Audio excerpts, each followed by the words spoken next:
4th చాప్టర్లో last question ఇది explain about public debt in India. కాబట్టి ఈ అప్పు గురించి డిస్కస్ చేయండి అనేది క్వశ్చన్. ఇది కొంచెం క్వశ్చన్కు సంబంధించిన సిలబస్లో ఇచ్చారు, డెట్ అని ఇచ్చారు కాబట్టి మనం టచ్ చేయాలి. అయితే చేసేటప్పుడు నెంబర్స్ లేకుండా దాన్ని ముందేసుకుపోవడం హైలీ ఇంపాసిబుల్. అది కొంచెం మీరు ట్రై చేయాలి. లేదు అంటే దీనికి ఏమీ సపోర్టింగ్ ఏమి ఉండదు. అర్థమైందా? కాబట్టి కొన్ని క్వశ్చన్లు తప్పదు, చేసుకోవాలి.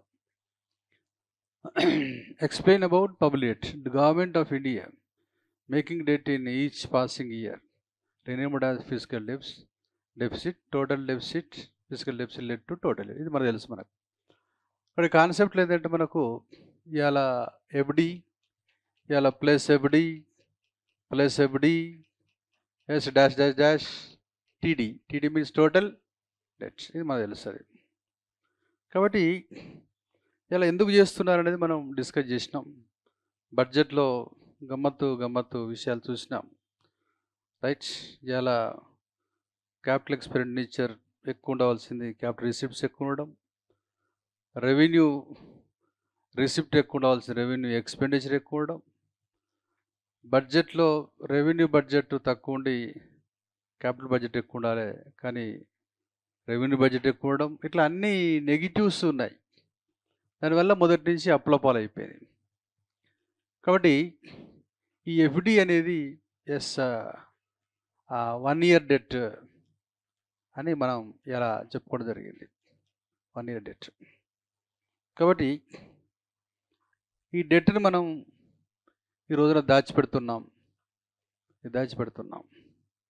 అదే ఫిజికల్ డెఫిసిట్ అని, కోశ లోటు అని కొత్త పదం దాన్ని ఉపయోగించి తప్పించుకుంటున్నాం. కానీ ఇది ఎఫ్డి ఎందుకు చేస్తున్నామో చెప్పినాం. వీఆర్ ఫాలోయింగ్ బీబీ మీన్స్ దాన్ని కప్పిపుచ్చేందుకు మీకు రాకలో అప్పులు ఇస్తారు. రైట్. ఆ విషయం అర్థం చేసుకోవాలి. కాబట్టి ఇలా ఎఫ్డీల కలయిక ఎస్టీడీ అనేది తెలిసిపోయింది. ఇది okay. Second, as on 31st March 2024, the recorded internal debt is 163,35,070 crores. Right. And external debt 5,37,484 crores. Total debt led to 168. కాబట్టి మనకు డెట్ విషయంలో ఇవాళ 2024లో ఉన్న దాంట్లో ఇవాళ ఇంటర్నల్ డెట్ ఇచ్చినాము, రైట్. ఇవాళ ఎక్స్టర్నల్ డెట్ ఇచ్చినాము, టోటల్ డెట్ కూడా ఇవ్వడం జరిగింది, రైట్. టోటల్ డెట్ ఈ విషయం అర్థం చేసుకోవాలి.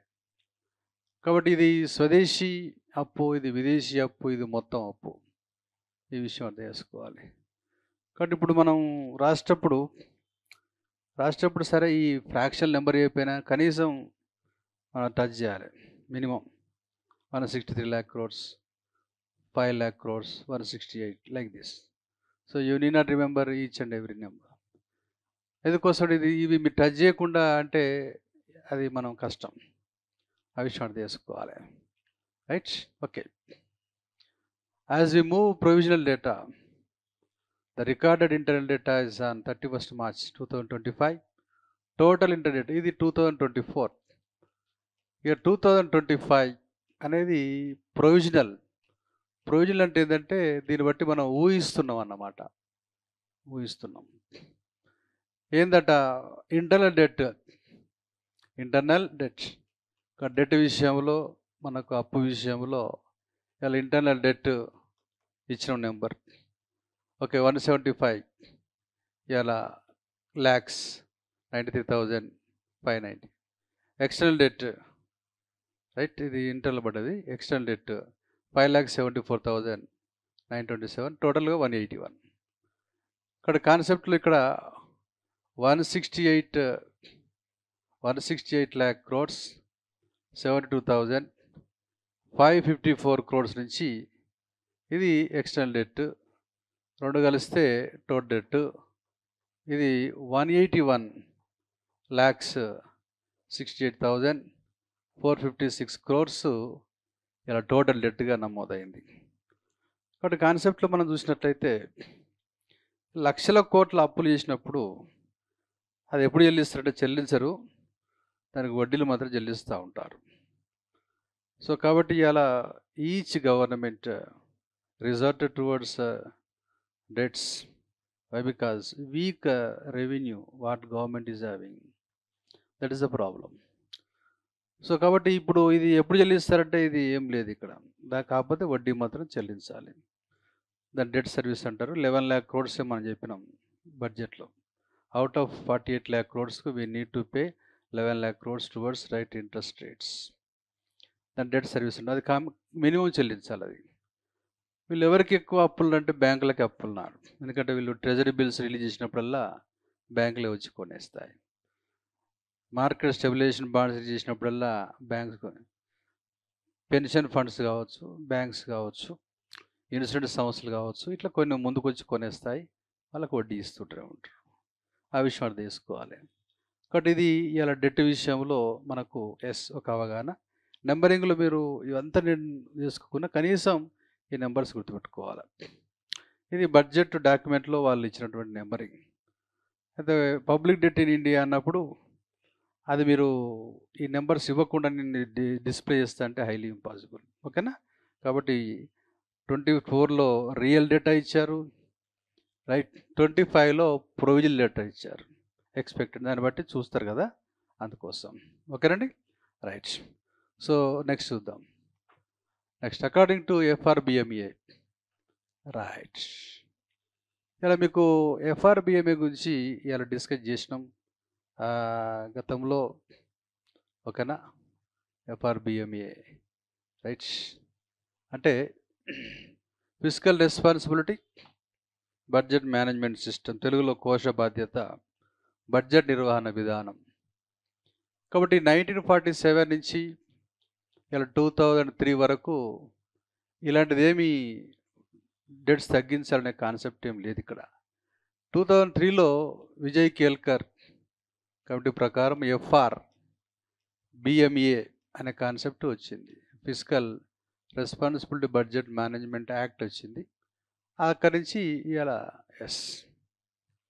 ఓకే. దీని ప్రకారం మనం ఒక రోడ్ మ్యాప్ ఇచ్చినాం 2024. ఏంది రోడ్ మ్యాప్లో మీకు మొత్తం టోటల్ డెత్ ఎంత ఉండాలి? జీడిపి లోపల 60% ఉండాలి టోటల్ డెట్, మొత్తం అప్పు కేంద్ర రాష్ట్ర ప్రభుత్వాలు. మరి ఇలా అదే రకంగా ఇలా గవర్నమెంట్ ఆఫ్ ఇండియా యొక్క డెట్ ఎంత ఉండాలి అంటే 40% ఆఫ్ ద జీడిపి. అదే రకంగా స్టేట్స్ ఎంత ఉండాలి? స్టేట్స్ ఎంత ఉండాలంటే 20% ఆఫ్ ద జీడిపి. అదే రకంగా కోశ లోటు ఎంత ఉండాలి? Physical deficit 3% of the GDP. రాష్ట్రాల యొక్క కోశ లోటు ఎంత ఉండాలి? అది కూడా 3% ఆఫ్ ద GSDP. ఎందుకోసం అంటే దేశానికి సంబంధించింది ఏంటిది? జీడిపి. రాష్ట్రాలకు సంబంధించింది ఏంటిది? GSDP. So these are the parameters which were mentioned by the Kelkar committee under FRBMA, the Fiscal Responsibility Budget Management. అయితే ఇవి వాళ్ళు అనుకున్నారు, రైట్. కానీ ఇక్కడ సిచ్యువేషన్ డిఫరెంట్గా ఉంది, రైట్. ఇది పారామీటర్స్ ఇంత ఉంటే ఓకే లిమిట్లో ఉన్నట్టు అనేది వాళ్ళు చెప్పారు. బట్ ఇన్ రియాలిటీ సిచ్యువేషన్ చాలా డిఫరెంట్గా ఉన్నది. ఆ విషయం అర్థం చేసుకోవాలి. ఓకే, ఇక్కడ కాన్సెప్ట్లో మనం చూస్తే ఇవాళ టోటల్ డెట్ మొత్తం అప్పు ఎంత ఉండాలి? జీడిపిలో 60 ఉండాలి. మొత్తం అప్పు అంటే రాష్ట్రాలు మరియు కేంద్రం. ఓకేనా? సో అదే రకంగా ఓన్లీ సెంట్రల్ గవర్నమెంట్ ఎంత ఉండాలి? 40%. స్టేట్స్ ఎంత ఉండాలి? 20, ఆల్ స్టేట్స్. తర్వాత కోశలోటు కేంద్రం ఎంత ఉండాలి? 3%. రాష్ట్రాలు ఎంత ఉండాలి? 3%. కాబట్టి gross domestic product, gross state domestic product, ఇది ఎస్ అక్కడ డాక్యుమెంట్ ఎఫ్ఆర్బిఎంఏలో పెట్టుకున్నాం మనం. 2003 దానిలో విజయ్ కేల్కర్. ఎందుకోసం అంటే ఇట్లా వదిలేస్తే బాగుండదు, చెక్కింగ్ ఉండాలి, లేకపోతే ఏమైతుందంటే రైట్ మరి ప్రాబ్లం అవుతుందని చెప్పేసి ఇలా ఎస్ చేశారు. కాబట్టి ఒక డెవలపింగ్ కంట్రీకి వీళ్ళు ఒక పారామీటర్స్ నిర్వహించి ఇది చేశారు. ఇది ఎస్ ఓకే ఎఫ్ఆర్బిఎంఏ ఇక్కడ ఇచ్చిన నేను. As amended in 2018 targets limiting the general government debt to 60% of GDP 24-25, but unfortunately only central government debt recorded 58.2%. Central government ఎంత ఉండాలి, ఇక్కడ 40, ఇక్కడ ఎంత రికార్డ్ అయిందట 58.2%. అందుకే అట్లా unfortunately right it was recorded right 58.2%. కాబట్టి ఇక్కడ మనము ఇలా ఫెయిల్ కావడం జరిగింది. According to data, outstanding liabilities of the central government 57.3 of the GDP in 2009-10, 47.9 in 2019-20, but increased to 58. Yes, పోల్చినాం ఇక్కడ. కాబట్టి ఇక్కడ కాన్సెప్ట్ ఏంటంటే సెంట్రల్ గవర్నమెంట్ గురించి పోల్చినాం. ఇలా పబ్లిక్ డెట్ ఆఫ్ ఇండియా అన్నదాన్ని ఎస్ఏ రాయాలంటే మరి ఇవన్నీ తీసుకోవాలి, అర్థమైందా? లేదా ఎస్ఏ కాదు అక్కడ అది. కాబట్టి ఇక్కడ మనకు కేంద్ర ప్రభుత్వం యొక్క అప్పు ఎలా గవర్నమెంట్ ఆఫ్ ఇండియా ఏది డెట్ అనేది మనకు ఎంత ఉండాలంటే జనరల్గా 40% ఆఫ్ ద జీడిపి ఉండాలి. అయితే ఇది ఎంత ఉన్నది ఏ ఇయర్లో? ఫర్ ఎగ్జాంపుల్ రైట్ ఇలా 2009-10లో ఓకే ఎంత నమోదైంది? 57.3 ఉన్నది. 2019 ఎస్ మరి 20లో ఎంత నమోదైంది? 47.9%. ఓకే, ఇంకా లాస్ట్కు 2024లో ఎంత అయింది? 58.2%. ఎంత ఉండాలి? ఇది పోల్చుతాం. పోల్చినప్పుడు ఇక్కడ ఎందుకు పెరిగిందంటే కోవిడ్ వల్ల, రిసెషన్ వల్ల, కొన్ని ప్రాబ్లమ్స్ వల్ల పెరిగింది. మధ్యలో తగ్గింది చూడండి, మధ్యలో తగ్గింది అది. కాబట్టి కేంద్ర ప్రభుత్వానికి ఎంత అప్పు ఉండాలి జీడిపిలో అంటే 40% ఉండాలని చెప్పేసి చెప్పారు. రైట్, ఇది మనం ఇట్లా ఇది మెన్షన్ చేస్తుండాలి. ఎందుకంటే ఒక ఎస్సే అడిగినప్పుడు ఇది ఎక్కడ స్టార్ట్ చేయాలి, ఎక్కడ ఎండ్ చేయాలనే డౌట్ వస్తుంటుంది. బట్ ఆ నెంబర్స్ లేకుండా మనం ఏం చేయలేము, ఓకేనా? కాకపోతే నెంబర్ని మీరు మామూలుగానే ఎస్ చూసుకోవాలి. ఓకే, ఇప్పుడు సెంట్రల్ గవర్నమెంట్ అయిపోయింది. ఎస్ ఇంతవరకు అయిపోయింది కదా. Central government doing our best to control physical deficit in each passing year. ఇప్పుడు తగ్గించే ప్రయత్నం చేస్తూ ఉన్నారు. Each passing year FD control చేస్తున్నారు. చూడండి ఇక్కడ వేసాము 2023-24లో ఫిజికల్ డెఫిసిట్ ఎంత ఉండండి? 5.6%. 2024-25 ఎంత? 2024-25లో ఎంత ఉండే? 4.9%. 25-26లో ఎస్ ఎంత ఉండాలట? 4.5% కదా. ఇట్లా తగ్గించేందుకు దేన్ని? Physical deficit. ఎందుకంటే ఫిజికల్ డెఫిసిట్ తగ్గిస్తే టోటల్ డెట్ కూడా ఏమవుతుంది? తగ్గుతుంది. ఎందుకంటే combination of FD is nothing but total debt. So when you concentrate on physical deficit ఆటోమేటిక్గా total debt likely to be decline. Point అర్థమైందా? అది కాన్సెప్ట్. అందుకే ఇది చెప్పినాం మనం. ఎస్ కాబట్టి ఇక్కడ ఏం చేసినాము? Central government doing her best to control physical deficit right to control right total debt అనేది చేసినాం ఇక్కడ. సో ఇక్కడ నెంబరింగ్ ఇదంతా సరే గుర్తుంచుకోగలుగుతామా లేదా అనేది ఒకటి ఉంటుంది. బట్ ఒకవేళ ఆ క్వశ్చన్ అట్లా అడిగినప్పుడు, పబ్లిక్ అడిగినప్పుడు, అలాంటి క్వశ్చన్స్ మనం టచ్ చేసినప్పుడు, ఈ డిస్ప్లే చేసినప్పుడు మనకు మైలేజ్ ఎక్కువ ఉంటుంది క్వశ్చన్ లోపల. కాబట్టి క్వశ్చన్ చేసేటప్పుడు కొంచెం మనం ఇతరులు ఏ క్వశ్చన్స్ రాస్తారు, ఏది టైట్గా ఉన్నది కూడా చూసుకోవాలి.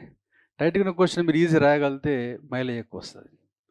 అది సెలెక్షన్ ఆఫ్ క్వశ్చన్స్ కూడా వెరీ ఇంపార్టెంట్. ఎందుకంటే అదా ఇదా అని అడుగుతూ ఉంటాడు కదా, ఆ ప్రాబ్లమ్స్. ఓకేనా? రైట్.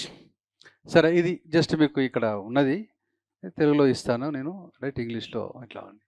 Okay, right. సో కాబట్టి ఇక్కడ మన కాన్సెప్ట్లో విని వదిలేసేయండి. కాకపోతే ఆ నెంబర్ ఇచ్చినప్పుడు ఒకసారి రాసుకుని ప్రయత్నం చేస్తుందంటే గుర్తుంటుంది అంతే. అంటే ఫిజికల్ డెఫిసిట్ బడ్జెట్లో చూసినాము, మెల్లగా తగ్గిస్తూ ఉన్నారనే విషయం ఇక్కడ చూస్తున్నాం. నెక్స్ట్ ఇక్కడ అకార్డింగ్ టు FRBMS 2003 స్టేట్స్ గురించి. FRBMS 2003 the states debt needed to below 20% చెప్పాను జీడిపిలో, but it was 25.9 of GDP and it was 23.7 of GDP and it recorded 28% GDP. Hence, besides central government, state government also needed to come forward to lessen the okay. ఇక్కడ మనం ఎన్ని ఇచ్చిన years మనం 2009 పైన 9-10 ఇచ్చినాము. తర్వాత ఏమి ఇచ్చినాం 2019-20 ఇచ్చినామా. తర్వాత ఏమి ఇచ్చిన 2024-25 ఓకేనా. ఎస్. ఇప్పుడు ఇలా గవర్నమెంట్ ఆఫ్ ఇండియా తర్వాత స్టేట్స్ కదా, స్టేట్స్ ఏది డెట్ గురించి ఓకేనా. ఇక్కడ ఎందులో చెప్పండి, నెంబర్ చూసి చెప్పండి. 57.3, ఇక్కడ 49, ఇక్కడ 58.2 ఓకేనా. స్టేట్స్ ఇక్కడ చూడండి, స్టేట్ జల్లగా ఇక్కడ జల్లగా మీకు ఎంత ఉండాలంటే 40% కదా. ఇక్కడ చెప్పండి, ఇక్కడ 25.9, ఇక్కడ నెక్స్ట్ 23.7, తర్వాత 28%. ఇక్కడ ఎంత ఉండాలి, 20 ఉండాలి అట్లా.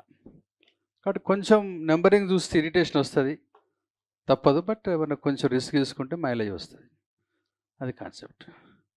డెట్ అనేది సిలబస్లో ఇచ్చారు, డెట్ అనే పదం ఇచ్చారు. ఇచ్చినప్పుడు ఒకసారి వాళ్ళు ఇట్లా అడిగినప్పుడు మనం ఈజీగా డీల్ చేసుకోవచ్చు, ఓకేనా. రైట్. కాబట్టి పబ్లిక్ డెట్ ఇన్ ఇండియా ఎట్లా ఉన్నది అనేది ఒక్కొక్కసారి ఇట్లా చెప్పినప్పుడు రెడీగా ఉండాలి. రైట్, నెక్స్ట్ ముందుకెళ్దాం, నెక్స్ట్ పేజ్ తీసుకుందాం. రైట్, ఇట్లా నేను అంటే ఇది ఈ సిస్టంలో ఏంటంటే మనం ఇట్లా రాసుకుంటే బాగుంటుంది ఈ సిస్టంలో. కాకపోతే ఏంటంటే రైట్, ఇక్కడ ఎస్ఏ అనేది ఎక్కువ ఉంటుంది అనే ఉద్దేశంగా కలిపి రాసినాం. ఎస్, మీరు మామూలుగా రాసుకోవచ్చు. నెక్స్ట్ పేజ్ తీసుకుందాం. Right, okay. FRBMS according to ఇక్కడ ఏముంది అనేది చూద్దాం. ఓకే, జూమ్ చేయాల్సిన అవసరం. Okay, right. ఇలా ఏముంది, according to FRBMS 2003 the general government debt in GDP. General government అంటే ఏంది, both central and states. Central states renamed as general government. ఎంత ఉండాలి మన ఇక్కడ, 60%. But it was 71.8 in 2009-10. It was 67.7 ఎంత 2019-20. Final it is 87.5%. అదైనా 60% అవ్వాల్సింది ఇట్లా. ఇక్కడ కాన్సెప్ట్లో మనకి ఇక్కడ అంశం చూసినట్లయితే రైట్. సో ఇక్కడ 3 years లోపల మనం చూస్తే ఉండవలసింది ఓన్లీ ఎంత అంటే జనరల్ గవర్నమెంట్ 60% జీడిపి ఉండాలా అనేది ఇక్కడ. కానీ ఎంత ఉన్నది ఇక్కడ, ఫస్ట్ ఇయర్ అంటే 9-10లో 71.8, నెక్స్ట్లో 67.7, ఇది 87.5. ఇవాళ జపాన్లో 260 ఉన్నది, వాళ్ళకి ఏం కాదు, ఎందుకోసం డెవలప్డ్ కంట్రీ కాబట్టి ఏం కాదు. ఇలా యూఎస్లో 121 ఉన్నది బై జీడిపి, వాళ్ళకి ఏం కాదు. రైట్, ఎందుకోసం అంటే ఇవాళ వాళ్ళకున్న అడ్వాంటేజ్ ఏంటంటే అక్కడ ఉన్నటువంటి MNCలు ఉంటాయి కదా, మల్టీనేషనల్ కంపెనీస్ బలంగా ఉంటాయి. వాళ్ళకి డబ్బులు కావాలన్నప్పుడు ఒక 5% పెంచారు అనుకోండి, ఆటోమేటిక్గా వచ్చేస్తుంది. ఇలా అమెరికాలో ఉన్న 5-6 కంపెనీల ఆదాయం ఈజ్ ఈక్వల్స్ టు భారతదేశం యొక్క జీడిపి. 5-6 కంపెనీలే అంతే ఉండేది, ఒక కంపెనీ అంత ఉండదు. రైట్, ఓకే, ఇలా చెప్తారు కానీ రైట్. సో రైట్, కాన్సెప్ట్ ఇవ్వండి మామూలుగా చూస్తే. అంటే వాళ్ళు చెప్పేందంటే ఆల్ కంపెనీస్ చూస్తారు. వాళ్ళకి ఎందుకంటే ఇప్పుడు వాళ్ళ ఫోన్స్ అన్నీ వరల్డ్ లెవెల్‌లో తయారు చేస్తారు. వరల్డ్ లెవెల్ తయారు చేసినప్పుడు ఆ కాలిక్యులేషన్‌లో వస్తది. బట్ ఇప్పుడు ఈ ఇండియాలో ఉన్నటువంటి ఎస్టాబ్లిష్‌మెంట్ అంతా దీని జీడీపీ కిందకొస్తది. ఎన్ఆర్ఐ కంపెనీస్ ఉన్నాయి కదా ఇండియాలో. వాటి ఇన్‌కమ్ అంతా ఇండియా కిందకే వస్తది. అర్థమైందా? అట్లా. ఎక్స్‌క్లూజివ్‌లీ అదే కంట్రీలో హెడ్ క్వార్టర్ ఉండి చేస్తే అట్లా. Come to the point. కాబట్టి ఇక్కడ 2 రకాలుగా ఉంటది వ్యవస్థ మనకు. రైట్? సో, ఇక్కడ విషయం ఏందంటే ఇలా 87 మనకు ఉండవలసింది 60%. ఇది కొంచెం డిస్‌ప్లే చేసినప్పుడు మనకు అయితే ఏం చేయాలంటే ప్రాక్టీస్ చేసేటప్పుడు ఒక్కొక్క స్లాట్ ప్రాక్టీస్ చేసుకోవాలి. ఇట్లా జస్ట్ ఇట్లా ముందు ఊహించుకుంటూ ఉండాలి. ఇంతుంటది, ఇంతుంటది. చెక్ చేసుకోవాలి అట్లా. ఇక ఒక్కొక్కసారి మనకు క్వెషన్ పడ్డప్పుడు కొంచెం మనం రాస్తే మైలేజ్ ఎక్కువొస్తది. అది కాన్సెప్ట్. డెట్. సరే ఇది అయిపోయింది. Next general government. General government ఏంటండి? సాధారణ ప్రభుత్వం అంటే రాష్ట్రాలు. Limits of debt shown by FC. 14th FC అంటే 14వ ఆర్థిక సంఘం కొన్ని లిమిట్స్ పెట్టారు వాళ్ళు. లిమిట్స్ పెట్టారు 14వ ఆర్థిక సంఘం. దేనిపైన? డెట్ల పైన. ఓకేనా? ఏ లిమిట్స్ పెట్టారో చూద్దాం. తీసేస్తాను ఇది. ఓకేనా? రైట్. ఓకే. కాబట్టి వాళ్ళు కూడా ఈ ఆర్థిక సంఘం 280 ఆర్టికల్ ప్రకారం చేస్తారు. కేంద్రానికి, రాష్ట్రానికి ఎంత డబ్బులు పంచుకోవాలని చెప్పేసి వాళ్ళు అంచనా వేసే ఒక లీగల్ అథారిటీ ఆర్థిక సంఘం 280 ఆర్టికల్. సో, ప్రస్తుతము మనకు 15th నడుస్తూ ఉంది. 16th 2025 26 ఏదో ఉంది స్టార్ట్ అవుతుంది. దానికి ఆల్రెడీ చైర్మన్ వాళ్ళందరూ ఉన్నారు. పనగారియా గారు. రైట్. సరే. ఇప్పుడు నెక్స్ట్ మనం చూసేది ఏంటంటే ఈ 14th ఫైనాన్స్ కమిషన్ వాళ్ళు ఎలాంటి పెట్టారు అనేది చూద్దామండి. Centre should keep it's debt to 45% GDP and the states should limit debt to 25% of GDP. Finally general government debt in GDP limited to 70%. వాళ్ళు 14th ఎఫ్‌సి వాళ్ళు. ఎఫ్ఆర్బిఎంఎస్లో అట్లా చెప్పలే వాళ్ళు. అందుకే ఎవరిది వాళ్ళకి ఉపయోగపాల. ఎఫ్ఆర్బిఎస్ 40 అన్నారు, 20 అన్నారు, మొత్తం 60 అన్నారు. వీళ్ళు ఏమంటున్నారు 45, 25, 70. అందుకే స్పెసిఫిక్గా అందుకోసం వాళ్ళ పేరు రాస్తాం మనం. ఎఫ్ఎఫ్సి 14th ఫైనాన్స్ కమిషన్ అట్లా. అయితే 13th ఫైనాన్స్ కమిషన్ సేమ్ వాళ్ళే వీళ్ళు చెప్పారు అక్కడ ఏం లేదు. అయిపోయిందా? Yes. According to FFC the physical deficit of central government needed to limit 3% of GDP and even states needed to be 3%. ఇది జస్ట్ ఓకేనా? కాబట్టి దాన్ని స్టేట్స్ని జిఎస్డిపి అన్నాం, కేంద్రాన్ని జీడిపి అన్నాం. అయిపోయిందా? NK Singh committee. Yes. Okay. అది ఏం చెప్పింది అనేది ద కంబైన్డ్ డెట్ అంటే కేంద్ర రాష్ట్ర GDP should be debt should be ఎంత బ్రాడ్ డౌన్ టు 60%. 2023కు 60% చేర్చాలని చెప్పేసి దాంట్లో 40-20 చెప్పారు. కానీ అదేం రియలైజ్ కాలేదు. కాబట్టి NK Singh 15th finance commission కదా అని చెప్పింది ఏంటంటే ఇంత ఉండాలని చెప్పి 2023 కావాలన్నారు. బట్ అదేమి రియలైజ్ కాలేదు. ఓకేనా? ఆ విషయం అంటే చేసుకోవాలి. నెక్స్ట్ తీసేస్తా. Next okay right. జూమ్ చేద్దాం కొంచెం. ఎస్. పద్మ ఇక్కడ కాన్సెప్ట్లో పబ్లిక్ డెట్ మేనేజ్మెంట్ ఏజెన్సీ అనేది ఒకటి రైట్ తయారు చేయాలనుకున్నారు. అది ప్రపోజ్ టు స్టార్ట్ ఇన్ 2015. ఎందుకు? ఈ డెట్ను ఎవరెవరు మేనేజ్ చేయాలా? ప్రభుత్వం అయితే ఏదో సాకులు చెప్తా ఉంది. అలా కాకుండా ఒక ఇండిపెండెంట్ ఏజెన్సీ ఉంటే బాగుంటుంది. 2015లో ప్రపోజ్ చేశారు. ఓకేనా? Manage to general government debt but not realise due to differences cropped అంటే కొన్ని ఏదో ప్రాబ్లమ్స్.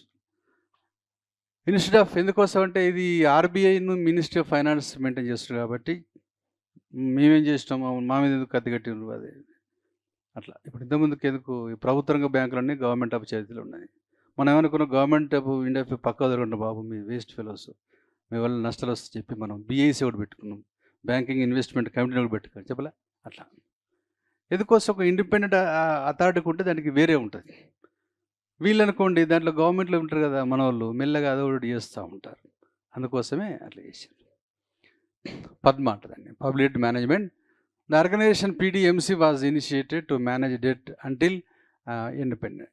సి వచ్చింది. సి అంటే ఏంటంటే కౌన్సిల్, అర్థమైందా? కాబట్టి పబ్లిక్ డెట్ మేనేజ్మెంట్ సెల్ అని ఒకటి ఏర్పాటు చేశారు.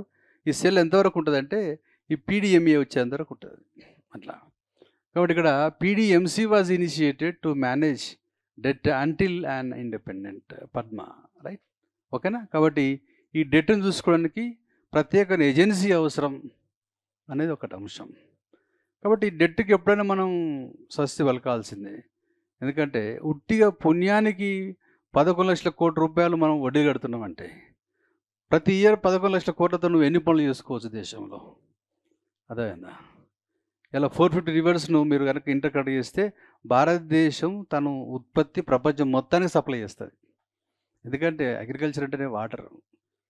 అగ్రికల్చర్ అంటే వాటర్ కాదు, పురుగు మందులని మనవాడు ఎరువులు అని చెప్పి మిస్మేనేజ్ చేస్తుంది రైతులను. అందుకే వాటర్ అనమాట అగ్రికల్చర్ సక్సెస్. కాబట్టి 450 రివర్స్. కాబట్టి ఈ 11 lakh crores మనం వడ్డీలు కడుతున్నాము, అర్థమైందా?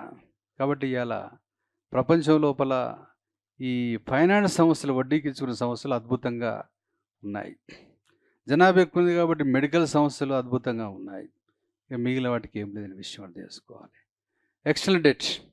ఎక్స్టర్నల్ డెట్ అంటే ఏంటంటే మనకు విదేశీ అప్పు విషయంలో according to RBI India's external debt $663 billion at the end of 24, which is 18.7% GDP, and it was 90% 2000. Very just తగ్గింది కొంచెం. ఇది ఎక్స్టర్నల్ డెట్. విదేశీ అప్పు. విదేశీ అప్పు అన్నప్పుడు డాలర్లో ఎక్కువ చెల్లిస్తుంటాం, సెకండ్ మన రూపీలో చెల్లిస్తుంటాం. ఎక్స్టర్నల్ డెట్, ఆ విషయం అర్థం చేసుకోవాలి. ఓకే, విదేశీ అప్పు కూడా మనం చేస్తున్నాం, అది కూడా ఇక్కడ వచ్చింది. తర్వాత ఇంటర్నల్ డెట్ కంపోనెంట్స్. ఇంటర్నల్ డెట్లో స్వదేశీ అప్పులో ఏముంటాయి అనేది ఇక్కడ మనం చూద్దాం. ఇక్కడ A majority of the internal debt realized through market borrowings, FD అంటాం, ఫిజికల్ డెఫిసిట్ 70% అదే ఉన్నది. గిల్ట్ ఎడ్జ్డ్ సెక్యూరిటీస్ చెప్పాను, ఇక్కడ ఓపెన్ మార్కెట్ ఆపరేషన్లో ప్రభుత్వం అమ్ముతూ ఉంటుంది, కొంటూ ఉంటుంది. అదే మార్కెట్ స్టెబిలైజేషన్ బాండ్స్ అంటే దీర్ఘకాలిక అప్పుల కోసం. Account debt around 97% debt belongs to domestic, 3% external. కాబట్టి మనకున్న అప్పులో 100 రూపాయల్లో 97 రూపాయలు ఏంటిది అంతరంగిక అప్పు, 3% బయటది మొత్తం అప్పులో. అదే జీడిపిలో చూసినప్పుడు వేరు ఉంటుంది, జీడిపి చూసినప్పుడు వేరే ఉంటుంది, అదేనా? ఆకాశం. ఇక్కడ జీడిపిలో దాదాపు 87.5% డెట్ ఉన్నది, ఓకేనా? అదే విదేశీ 18.7 ఉన్నది. కాబట్టి జీడిపితో పోల్చుకున్నప్పుడు అట్లా వస్తుంది. టోటల్ డెట్ 100 రూపాయలు అనుకోండి, దానిలో 97% ఎక్కడ లోపలిది అట్లా. ఆ విషయం కూడా అర్థం చేసుకో. ఇట్లా మనకు అంశం. ఇక ఎక్స్టర్నల్ డెట్ చెల్లించేటప్పుడు మీ చెల్లింపులు ఎక్కువ డాలర్లో చెల్లిస్తుంటారు, సెకండ్ రూపాయల్లో చెల్లిస్తున్నారు. ఆ విషయం కూడా అర్థం చేసుకోవాలి. ఇది మనకు ఒక క్వశ్చన్, అది పూర్తి చేసుకున్నాం. దీంట్లో కొంచెం మీకు చూస్తున్నారు ఎక్కువగా ఏముంది అంటే డేటా ఉంది. అందుకోసం మీరు కొంచెం రిస్క్ తీసుకోవాల్సిన అవసరం ఉంది, ఓకేనా? రైట్. నెక్స్ట్, ఇలా what do you mean by liberalisation, privatisation, globalisation? ఇది చూద్దాం ఇక్కడ.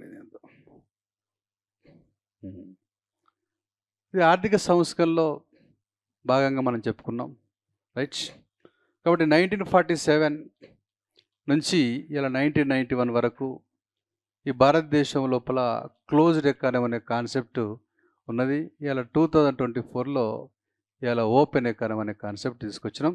ఇక్కడ మనం తీసుకున్న ఎకనామిక్ రిఫార్మ్స్లో ఇలా LPGD అనే ఒక కాన్సెప్ట్ తీసుకురావడం జరిగింది. కాబట్టి సరళీకరణ, ఇలా ప్రైవేటీకరణ, ప్రపంచీకరణ, పెట్టుబడుల ఉపసంహరణ, ఓకేనా? ఆ విషయం మనం అర్థం చేసుకోవాలి, రైట్? ఓకే, ఇక్కడ కాన్సెప్ట్లో ఈ 3 పదాలు రైట్ ఇచ్చారు. సిలబస్లో. వీటిని డిస్కస్ చేస్తూ ఇంకా వీటికి సంబంధించినటువంటి పదాలను కూడా మనం చేర్చినాం. డిస్ఇన్వెస్ట్మెంట్ పాలసీ ఎట్లా ఉన్నది దేశం లోపల, పెట్టుబడుల ఉపశమనం ఎట్లా ఉన్నది, ఎఫ్డిఐ పాలసీ ఎట్లా ఉన్నది, విదేశీ ప్రత్యక్ష పెట్టుబడులు ఎట్లా ఉన్నాయి, ఇండస్ట్రీ పాలసీ 1991లో ఎట్లా ఉన్నది, ఇట్లా కొన్ని. ఎందుకంటే వాటికి మనకు అవసరం కాబట్టి. ట్యాక్స్ల విషయంలో రాజా చెల్లా గురించి చెప్పినాం, బ్యాంకింగ్ విషయంలో నరసింహన్ చెప్పినాం కాబట్టి మళ్ళీ చెప్పాల్సిన అవసరం లేదు. అందుకోసం ఇంక వాళ్ళు అక్కడ ఇచ్చిర్రు కాబట్టి ఇంకోటి WTO మీద ఒక క్వశ్చన్ ఇస్తాం. అంటే ఎల్పిజిడి అనే ఒకటి ఇచ్చిర్రు కాబట్టి దీని రిలేషన్లో కొన్ని వ్యవస్థను మనం స్టార్ట్ చేసుకోవాలి. అందుకోసమే డైరెక్ట్ అటాక్ చేసినాం. ఇది చేసిన తర్వాత దీనికి సంబంధం ఉన్నటువంటి క్వశ్చన్లు కూడా తీసేసుకుంటాం. తర్వాత ప్రణాళికలకు సంబంధించిన చూద్దాం ఇక్కడ. ఓకేనా, రైట్. సో కాబట్టి ఇక్కడ కాన్సెప్ట్ ఏంటంటే ఇలా సరళీకరణ, లిబరలైజేషన్ అంటే మనకు తెలుసు. లిబరలైజేషన్ అంటే ఏంటంటే elimination of barriers, elimination of barriers, elimination of barriers అంటే అడ్డంకుల తొలగింపు. ఎస్. కాబట్టి ఏంటిది అడ్డంకుల తొలగింపు? వస్తు సేవలను ఉత్పత్తి చేసేటప్పుడు ఏమన్నా అడ్డంకులు తొలగించాలి. The barriers which are presence right in the production of right goods and services are to be eliminated is the content of the right liberalization. కాబట్టి ఈ 1947 నుంచి 91 వరకు అంత పిచ్చి పిచ్చి చేష్టలు చేసి ఒకటి IDRE అనే చట్టాన్ని తీసుకొచ్చినాము, MRTP అనే చట్టం తీసుకొచ్చినాము, పెరా అనే చట్టం తీసుకొచ్చినాము. కాబట్టి ఇవి ఎందుకు తీసుకొచ్చారనేది మన వాళ్ళకి ఎవరికి తెలియదు. ఇలా MRTP అని తీసుకొచ్చినాము, ఇలా పెరా అని తీసుకొచ్చినాము. తర్వాత ఇంకోటి ఇవాళ ఇది అదే రకంగా మరొక అంశం ఏంటంటే నేషనలైజేషన్ అనే ఒక పదం తీసుకొచ్చినాం, జాతీయకరణ. ఇవన్నీ వేస్ట్ కథలు ఇవన్నీ ఈ మధ్యకాలంలో, రైట్. సో దీనివల్ల ఏమైందంటే ఇవాళ ప్రతి విషయానికి మీరు లైసెన్స్ తీసుకోవాలని చెప్పింది లైసెన్స్ రాజ్ అనేది IDRE. ఏ ఇయర్లో వచ్చిందండి IDRE? 1951. ఇది జస్ట్ మీకు డౌట్ ఉంటే రాయకూడదు, డౌట్ లేకుండా ఉంటే రాసుకోవాలి. ఇయర్ తప్పు రాస్తే బాగుండదు. తర్వాత MRTPA 1970. తర్వాత next FERA, foreign exchange regulation act 1973. Nationalisation తెలుసు మీకు ఎప్పుడు చేసినాం. నేషనలైజేషన్ RBI నేషనల్ ఎప్పుడు చేసినాం? 19 ఎగ్జాక్ట్లీ. LIC జాతీయం 56. ఓకేనా, రైట్. అదే రకంగా 14 బ్యాంకుల జాతీయం 69, 6 బ్యాంకులు 1980. తర్వాత ఈ పెట్రోల్ జాతీయం 1970, కోకింగ్ కోల్ జాతీయం 1972. అదేవిధంగా మామూలు బొగ్గు జాతీయం 73, GIC జాతీయం 73. ఇవన్నీ నేషనలైజేషన్స్ ప్రోగ్రామ్స్. సో ఇక్కడ మనకు ఇవన్నీలో చూడండి, నెంబర్స్ అని చూస్తే 91 లోపు ఉంటుంది. అదే జాతీయం అనగానే ప్రైవేట్ వ్యవస్థ వేస్ట్ అనే కాన్సెప్ట్ అంతే. కాబట్టి ఇవన్నీ చెత్త పనులు చేశారు. ఎందుకంటున్నామంటే మీరు ఎన్నుకున్నది mixed economy. Mixed economy encourage not only private but also government sector towards production of goods and services. ఇట్లా ప్రైవేట్ సెక్టర్ను తొక్కేయమని చెప్పి ఎవరు చెప్పలేదు.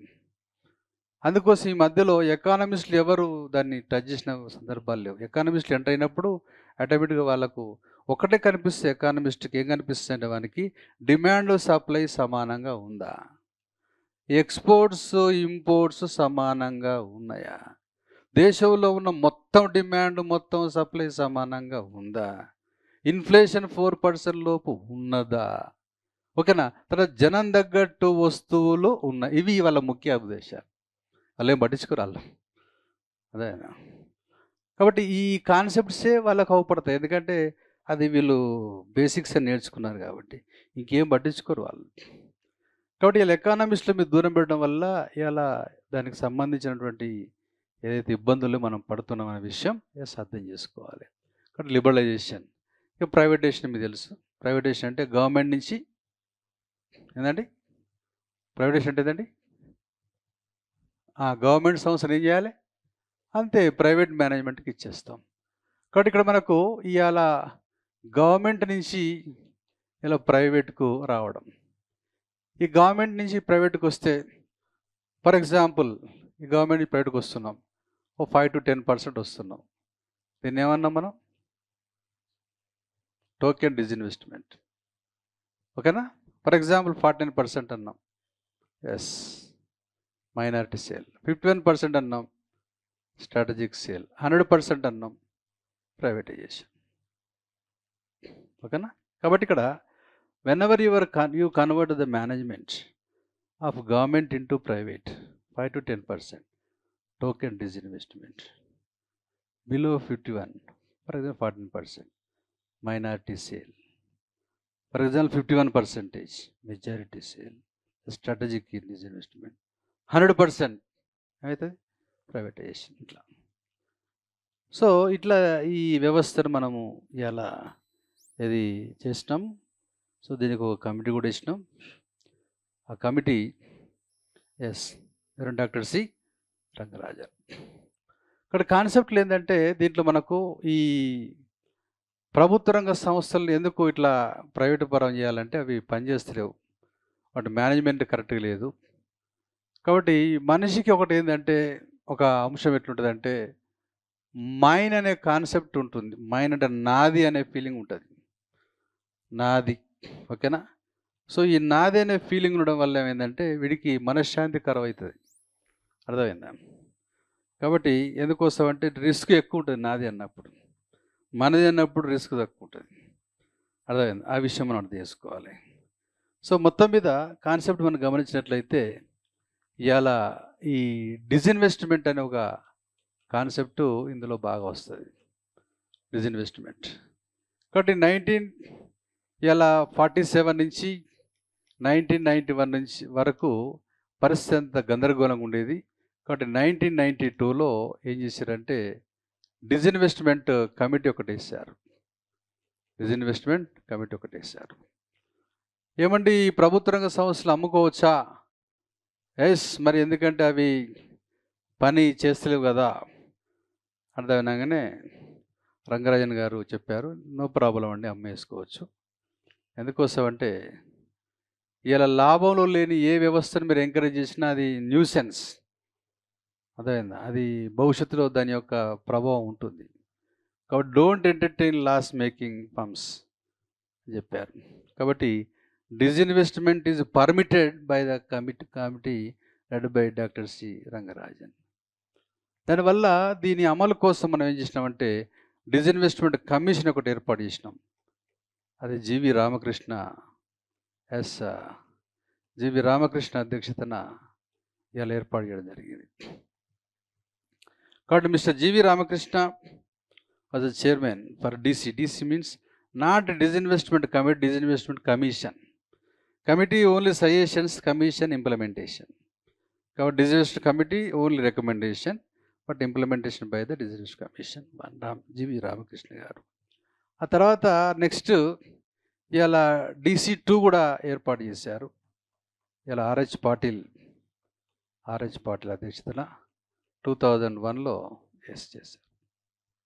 ఆ విషయం తెలుసుకోవాలి. కాబట్టి ఈ కమిటీ అధ్యక్షులు ఎవరైనా రంగరాజన్ గారు, DC1 అధ్యక్షులు జీవి రామకృష్ణ గారు, తర్వాత DC2 RH పాటిల్ గారు. ఆ తర్వాత ఏకంగా ఏం చేశారంటే ఇలా డిజిన్వెస్ట్మెంట్ మినిస్టర్ని కూడా ఏర్పడేద్దామని చేశారు. ఇలా DCDM, ఈయన ఫస్ట్ అండ్ లాస్ట్ మినిస్టర్ ఒక్కడే. ఏం పేరు? అరుణ్ షౌరి. సో కాబట్టి మినిస్ట్రీ. కాబట్టి అరుణ్ షౌరి ఇండియాలో famous journalist, famous economist. Yes, ఓకేనా? కాబట్టి డిజిన్వెస్ట్మెంట్ కమిటీ ఎవరండి? Doctor C Rangarajan. Disinvestment commission 1 అధ్యక్షులు జీవి రామకృష్ణ. డిజిన్వెస్ట్మెంట్ కమిషన్ 2 అధ్యక్షులు RH పాటిల్ గారు. Next disinvestment ministry Arun Shouri. ఇలా డిజిన్వెస్ట్మెంట్ వల్ల వచ్చిన ఇలా డబ్బును ఒక నిధికి ఏర్పడి చెప్పాను. ఏం పేరు? ఏ ఇయర్లో? 2005 నేషనల్ ఇన్వెస్ట్మెంట్ ఫండ్, జాతీయ పెట్టుబడుల నిధి అంటారు. జాతీయ పెట్టుబడుల నిధి. ఓకే. కాబట్టి ఇవాళ మనం రైట్. ఇది 2005. దీన్ని అద్భుతంగా అమలు చేసేందుకు దీపం అని ఒకటి ఏర్పాటు చేసినాం. Department of investment and public, right, department of investment, right, public, చూడండి ఒకసారి ఇట్లా చూసుకోండి. దీపం, డిపార్ట్మెంట్ ఆఫ్ ఇన్వెస్ట్మెంట్,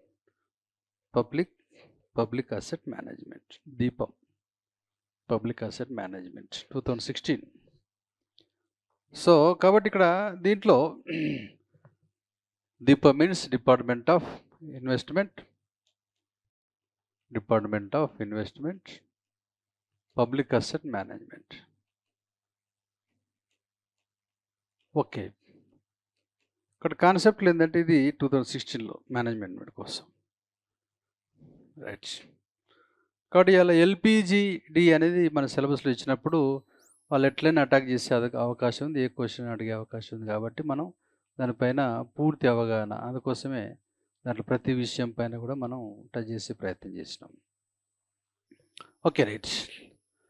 ఇకపోతే నెక్స్ట్ ఈ రైట్ లిబరలైజేషన్, ప్రైవేటైజేషన్ తర్వాత గ్లోబలైజేషన్. ఈ గ్లోబలైజేషన్లో మీకు తెలుసు భారత ఆర్థిక వ్యవస్థను ప్రపంచ ఆర్థిక వ్యవస్థ ఏం చేసినాం, మనం అనుసంధానం చేసినాం. We integrated Indian economy with the global economy as since 1991 as part and parcel of right globalization. ఆ విషయం మనం ఇక్కడ అర్థం చేసుకోవాలి. కాబట్టి ఇక్కడ 1947 నుంచి 1991 వరకు చూస్తే ఇక్కడి నుంచి 2024లో ఇలా మనకి ఇక్కడ గ్లోబలైజేషన్ కార్యక్రమం తీసుకొచ్చిన ప్రపంచీకరణ.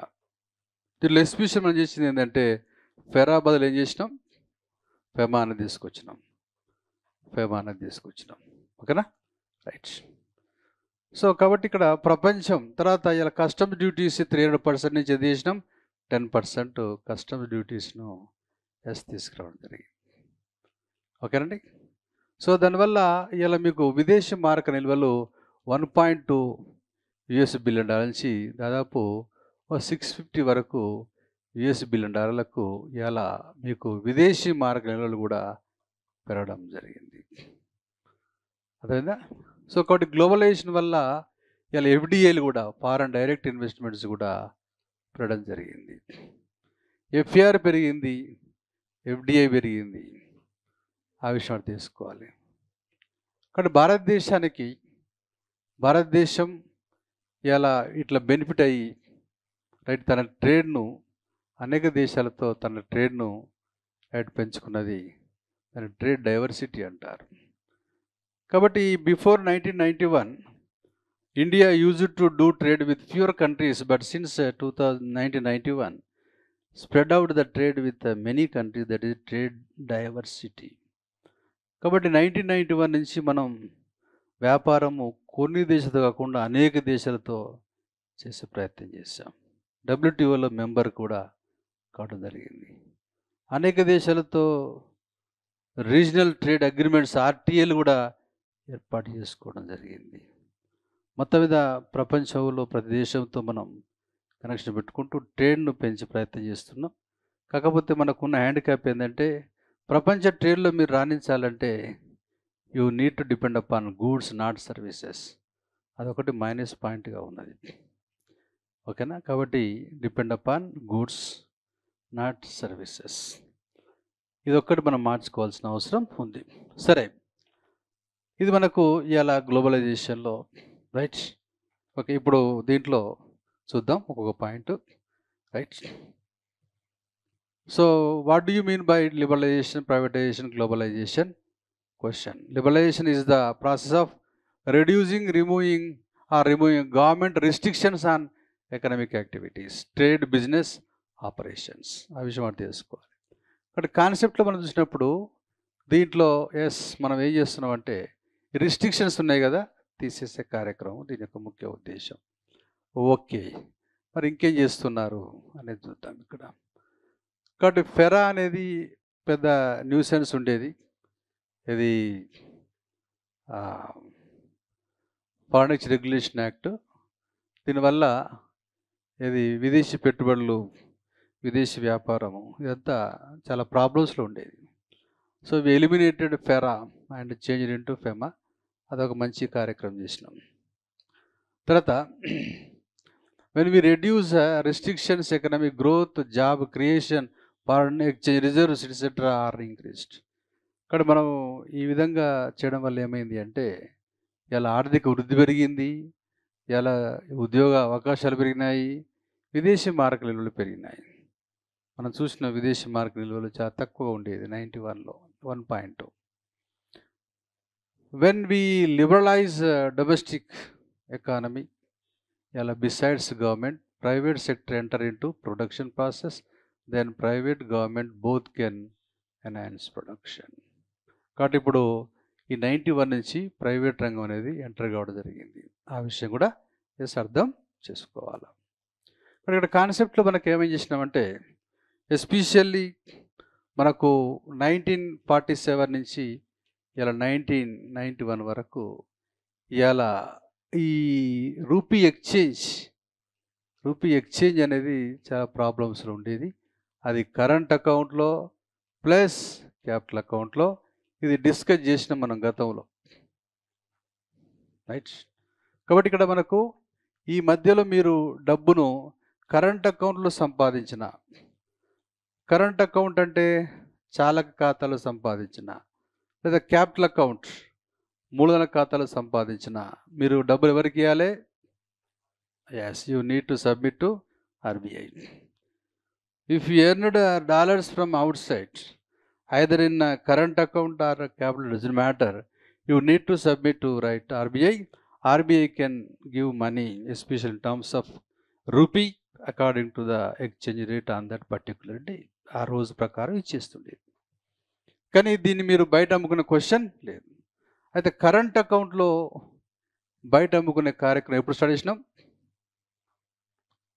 కరెంట్ అకౌంట్ అంటే ఏంటండి చెప్పాను మీకు. అకౌంట్లో ఎస్, కరెంట్ అకౌంట్లో ఏమొస్తుందంటే ఇలా గూడ్స్ అండ్ సర్వీస్ వస్తుంది. అదే క్యాపిటల్ అకౌంట్లో ఇన్వెస్ట్మెంట్ వస్తుంది. ఏమొస్తుంది? అది కాన్సెప్ట్. కాబట్టి ఈ గూడ్స్ అండ్ సర్వీస్ సంబంధించిన దాంట్లో మీరు డబ్బులు సంపాదిస్తే మీ డబ్బులను మీరు ఇలా బయట కొంత అమ్ముకోవచ్చు. ఇది 1992లో చేసినాము. దీన్ని ఏమంటాం? Partial rupee convertibility. Partial rupee convertibility in current account. ఇది 60:40. 60:40. 60 బయట అమ్ముకోవచ్చు, 40 ఆర్బీఐకి ఇవ్వాలి. కాబట్టి when you earn the money in current account from abroad, okay, just you submit 40% to RBI, rest 60 sold outside. ఓకేనా? ఆ విషయం తీసుకోవాలి. దీన్ని మనం ఏమంటారండి? లెమ్స్ అన్నారు. ఏమన్నారు? LERMS, liberalised exchange rate management system. ఏం పేరండి? Liberalised exchange rate management system. అర్థమైందా? ఎస్. ఇక్కడ కాబట్టి డాలర్లను మీరు ఆర్బీఐకి ఇస్తే ఆ రేటు ప్రకారం ఇస్తుంది. అదే బయట అమ్ముకుంటే ఎక్కువ వస్తుంది. ఫర్ ఎగ్జాంపుల్, నేను డాలర్లు సంపాదించాను, ఆర్బీఐకి ఇస్తే ఆ రేటు ప్రకారం ఇచ్చేస్తుంది. అదే బయట అమ్ముకుంటే ఎక్కువ వస్తుంది. ఎందుకోసం అంటే ఈ డబ్బులను ఏం చేస్తారు? కొని అమెరికా పంపించేసి అమెరికన్ గూడ్స్ తీసుకుంటారు. అది విషయం. ఓకేనా? కాబట్టి ఈ లెమ్స్ అనేది ఎప్పుడు వచ్చిందండి? 1992 వచ్చింది. సో దీనివల్ల ఏమైందంటే బయటికి పోయి డబ్బులు సంపాదించుకొచ్చే కార్యక్రమం ఎక్కువైపోయింది. సో ఈ యొక్క ఏదైతే యాక్షన్ ఉందో డాక్టర్ మన్మోహన్ సింగ్కు పూర్తిగా నియమం తీసుకొచ్చేసింది. కాబట్టి doctor Manmohan Singh got fame the action which was named as LERMS. Yes, took place in 1992, in which 60% of the earning in current account can be sold out, need not submit to Reserve Bank of India.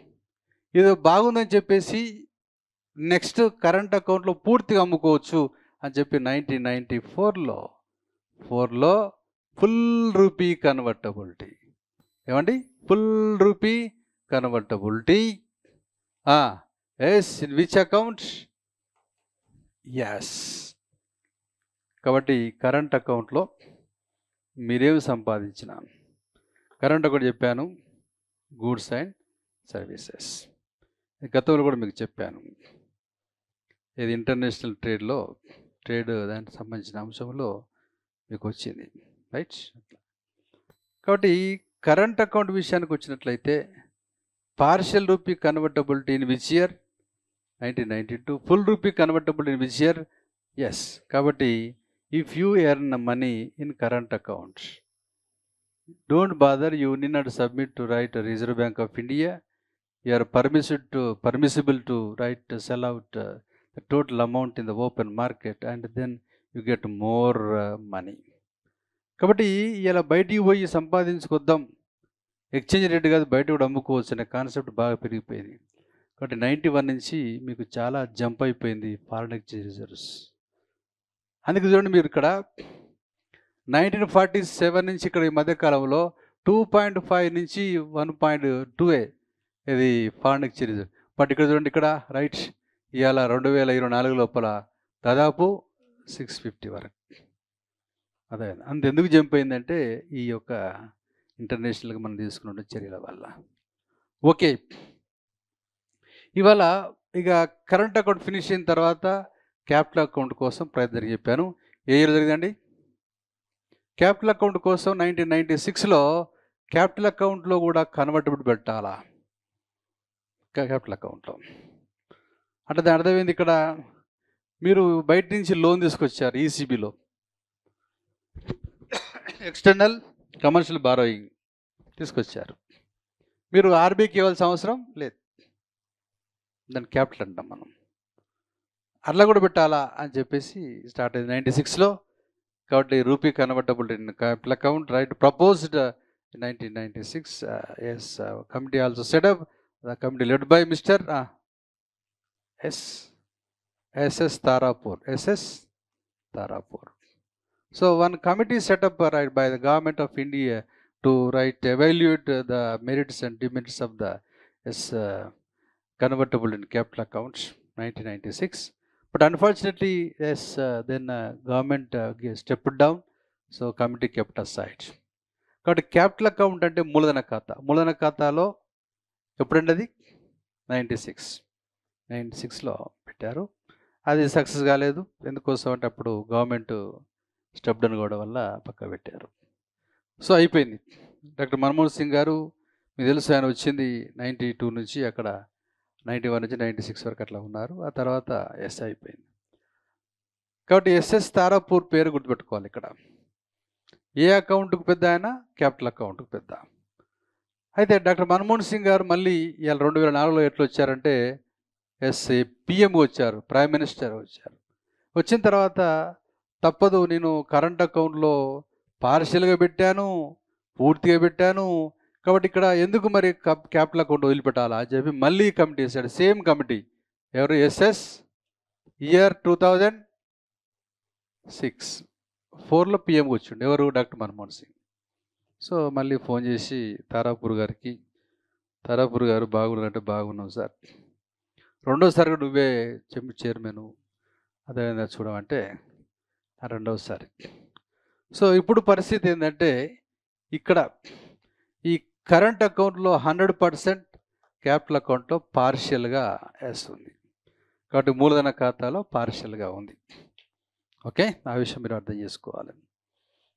కాబట్టి ఇలా మీరు మీ brother యుఎస్లో చదువుతున్నప్పుడు మీరు మీ brother కోసం yearly $250,000 పంపించవచ్చు. Liberalised రెమిటాన్సెస్ scheme కింద, LRS అంటాం. లిబరలైజ్డ్ రెమిటాన్సెస్ స్కీమ్ కింద $2.5 lakhs పంపించవచ్చు. అతను ఆ డబ్బును కరెంట్ అకౌంట్ కానీ క్యాపిటల్ అకౌంట్ కోసం అని వాడుకోవచ్చు. అంటే ఎడ్యుకేషన్ కోసం వాడుకోవచ్చు, ఇల్లు కొనుక్కోవచ్చు. 2.5 lakh crores. తర్వాత మీ బ్రదర్ లాగానే వేరే కంట్రీ వాళ్ళు ఇక్కడ ఉంటారు అనుకోండి, వాళ్ళకి అవకాశాలు ఉండవు. అయితే ఓసీఐకి అవకాశం ఉంది. ఓసీఐ అంటే ఓవర్సీస్ సిటిజన్ ఆఫ్ ఇండియా అంటారు. అంటే మనకు 1947 తర్వాత ఇండియాలో మెంబర్ అయ్యి ఇండియా నుంచి బయటికి పోయి విదేశాల్లో సిటిజన్షిప్ తీసుకొని అప్పుడప్పుడు వచ్చి ఉద్యోగం చేస్తుంటారు, వాళ్ళని ఓసీ అంటారు. అది కరెంట్ ఎకానమీ మీరు చేసుకుని డౌన్లోడ్ చేసుకోండి. మధ్యలో యాక్టివేట్ చేస్తున్నాం. టోటల్ మీకు ఎగ్జామ్ రాసేలోపు చాలా వీడియోస్ పెట్టేస్తుంటాం. టోటల్ ఆల్ పేపర్స్ మ్యాగజైన్స్ వచ్చింది. బైలింగులు పెట్టుకున్నాం, తెలుగు పెట్టాం, ఇంగ్లీష్ పెట్టాం. కాబట్టి ఓసీ అంటే ఓవర్సీస్ సిటిజన్ ఆఫ్ ఇండియా అంటే ఏంది? 1947 తర్వాత ఇండియాకు సంబంధించిన వ్యక్తి అయి ఉండి తర్వాత బయటికి వెళ్ళిపోతాడు. బయటికి వెళ్ళిపోయి బయట ఏం చేస్తాడు? సిటిజన్షిప్ అంటే అక్కడ పౌరసత్వం తీసుకొని ఇండియాకు వచ్చి జాబ్ చేస్తుంటాడు, పోతుంటాడు. అలాంటివన్నీ మనం ఓసీ అంటాం. వాళ్ళకు కూడా అవకాశం ఇచ్చినాం. వాడు ఇక్కడ లోన్ కూడా తీసుకోవచ్చు వాడు, అట్లా. ఓకేనా? కానీ కాన్సెప్ట్ ఏంటంటే ఈ ప్రస్తుతం ఉన్నటువంటి రూపాయి మార్పిల్లో ఎట్లా ఉంది పరిస్థితి అంటే కరెంట్ అకౌంట్లో పూర్తిగా ఉన్నది. Current account constitutes goods and capital అకౌంట్లో పార్షియల్ రిస్ట్రిక్షన్స్ ఉంటాయి. You have to inform to the government, అట్లా కాన్సెప్ట్ ఇది. సరే, దీంట్లో ఇక్కడ మనం గుర్తుపెట్టుకోవాల్సింది ఏంటంటే లెమ్స్ అనే పదం గుర్తుపెట్టుకుంటాం. Liberalised exchange rate management system 94లో ఫుల్ రూపీ కన్వర్టబిలిటీ. ఈ క్యాపిటల్ అకౌంట్ కోసం 2 సార్లు కమిటీ చేశారు. వ్యక్తి మాత్రం ఒక్కడే. ఆయన పేరు ఎస్ఎస్ తారాపూర్. ఓకేనా? ఆ విషయం అర్థం చేసుకోవాలి. సరే, వదిలేసేయండి. ఇవన్నీ ఏదంటే మనకు ఎల్పిజిడి అనేది ఇచ్చిండు కాబట్టి వాళ్ళు దీనికి సంబంధించిన A to Z సమాచారాన్ని మనము తీసుకునే ప్రయత్నం చేయాలి. ఎందుకోసం అంటే వాళ్ళు అడిగే అవకాశం ఉంది కాబట్టి. ఓకేనా? రైట్, వదిలేసేయండి. ఇకపోతే నెక్స్ట్, వెన్ వి రెడ్యూస్ అయిపోయింది కదా job. When we liberalise domestic economy besides government private sector enter into production process. ఓకేనా? తర్వాత private sector government sector both can enhance production. ఇద్దరు కలిసి ఏం చేయాలి? ఉత్పత్తి చేయాలి. ఉత్పత్తిని సప్లై అంటావా, డిమాండ్ అంటావా? సప్లై అంటాం. ఓకేనా? కాబట్టి తినేటోన్ని ఏమనాలి? డిమాండ్. అంటే కొనేటోన్ని ఏమనాలి? డిమాండ్ అనాలి. ఉపయోగించుకుంటూనే ఏమనాలి? డిమాండ్ అనాలి. ఇన్కమింగ్ అవుట్ గోయింగ్ అయితేనే సప్లై అవుతుంది. సరే, గ్రాస్ డొమెస్టిక్ ప్రొడక్ట్స్ ఎట్లా ఉందనేది చూద్దాం. ఓకే, ద రికార్డెడ్ GNI, ఇది gross national income, right? Crores, but in recorded GNI in year out miss అయిపోయింది. 25 lakhs అంటే 1991లో 25 lakh crores ఉన్నది. But 23-24 171 lakh crores. Because of LPGD, because of economic reforms, the GNI has been multiplied. కాబట్టి GNI is benefited because of అది. అందుకోసం మనం ఏం చేస్తామంటే పెరిగింది అనకుండా ఏదో నెంబర్ ఇస్తాం. అదైందా? 1947 నుంచి ఇలా 1991 మధ్యకాలంలో మీకు పెరిగింది 25 lakh crores. ఈ మధ్య కాలంలో పెరిగింది ఈ రోజున ఎంత? 171 lakh crores. ఇది స్థిర ధరల్లో, కాన్స్టెంట్ ప్రైస్లో. కాబట్టి ఇక్కడ ఇది కాబట్టి ఇక్కడ చాలా పెరిగింది అనేది మనం చెప్తాం. So GNI was benefited lot because of economic reforms. ఇక్కడ ఇచ్చాను. 51లో 4 lakh crores ఉంది. 1991లో 25 lakh crores, 171 lakh crores. ఆ విషయం చేసుకోవాలి. కాబట్టి జస్ట్ మనకు ఐడియా ఉండాలి ఇక్కడ. LPGD వల్ల ఏం జరిగింది అంటే GNI was increased, gross national income was increased. ఓకేనా? కాబట్టి LPGD అంటే ఏంటిది, దానివల్ల ఏం జరిగింది అనేది మనం ఇలా మెల్లగా డిస్కస్ చేస్తూ వస్తున్నాం. నెక్స్ట్ పేజ్ చూద్దాం. Okay, due to liberalisation, privatisation, private banks are permitted to work. అదొకటి చేసినాం. బ్యాంకులు మొత్తం నాశనం చేసే కార్యక్రమం తెలుసు, బ్యాంకుల జాతీకరణ చేసినాం. అది బ్లండర్, మిస్టేక్. ఎందుకోసం అంటే బ్యాంకులు అనేది ఇలా ఫైనాన్షియల్ సంస్థలు తప్పక ఉండాలి. మనం చూసిన క్రెడిట్ కనుక పెరిగితే దేశం లోపల జీడిపి ఏమవుతుంది? పెరుగుతుంది. అదేనా? కాబట్టి ఇక్కడ బ్యాంకులు నాశనం చేసినాం జాతీయకరణ. ఆ జాతీయకరణ ఎవరు చెప్పారో కూడా తెలియదు. అర్థమైందా? అది. సో కాబట్టి వీళ్ళు ఏమనుకున్నారంటే జాతీయం చేస్తే ప్రైవేట్ బ్యాంకులు గవర్నమెంట్ అయితే గవర్నమెంట్ బ్యాంకులు వేసే వడ్డీ రేటు తక్కువ ఉంటే అది బీదలకు లోన్లు వస్తాయి అనేది వీళ్ళ పిచ్చి మాట. ఇప్పుడు నువ్వు అట్లాంటి అన్నప్పుడు నువ్వు గవర్నమెంట్ ముందుకు వచ్చి గల్లికు బ్యాంక్ వేసి ఎవడొద్దన్నాడు కదా? నువ్వే వేయవచ్చు కదా. ఉన్న వాటిని నువ్వు ఎందుకు చేస్తావు అక్కడ? ఇది పిచ్చేది అంటారు. కాబట్టి ఈ బ్యాంకుల జాతీయకరణకు ఇంక్లూజన్ పేరు పెట్టారు మన వాళ్ళు. చాలా విచిత్రమైన పేరు అది. సరే వదిలేసేయండి. ఇలా Indian economy టూక్ of in 1991. So take off అంటే పైకి. ఓకేనా? రైట్. ఆర్థిక వ్యవస్థలో రైట్ టాప్లో ఉంటే ఏమన్నా, ఆర్థిక టాప్లో ఉంటే ఏమన్నా, ఎస్ భూమ్, ఏమన్నా భూమ్. కిందికి వస్తే ఏమన్నా రిసెషన్, పైకి పోతే ఏమన్నా రికవరీ. ఆ రికవరీ దాన్ని మనం టేకాఫ్ 91లో.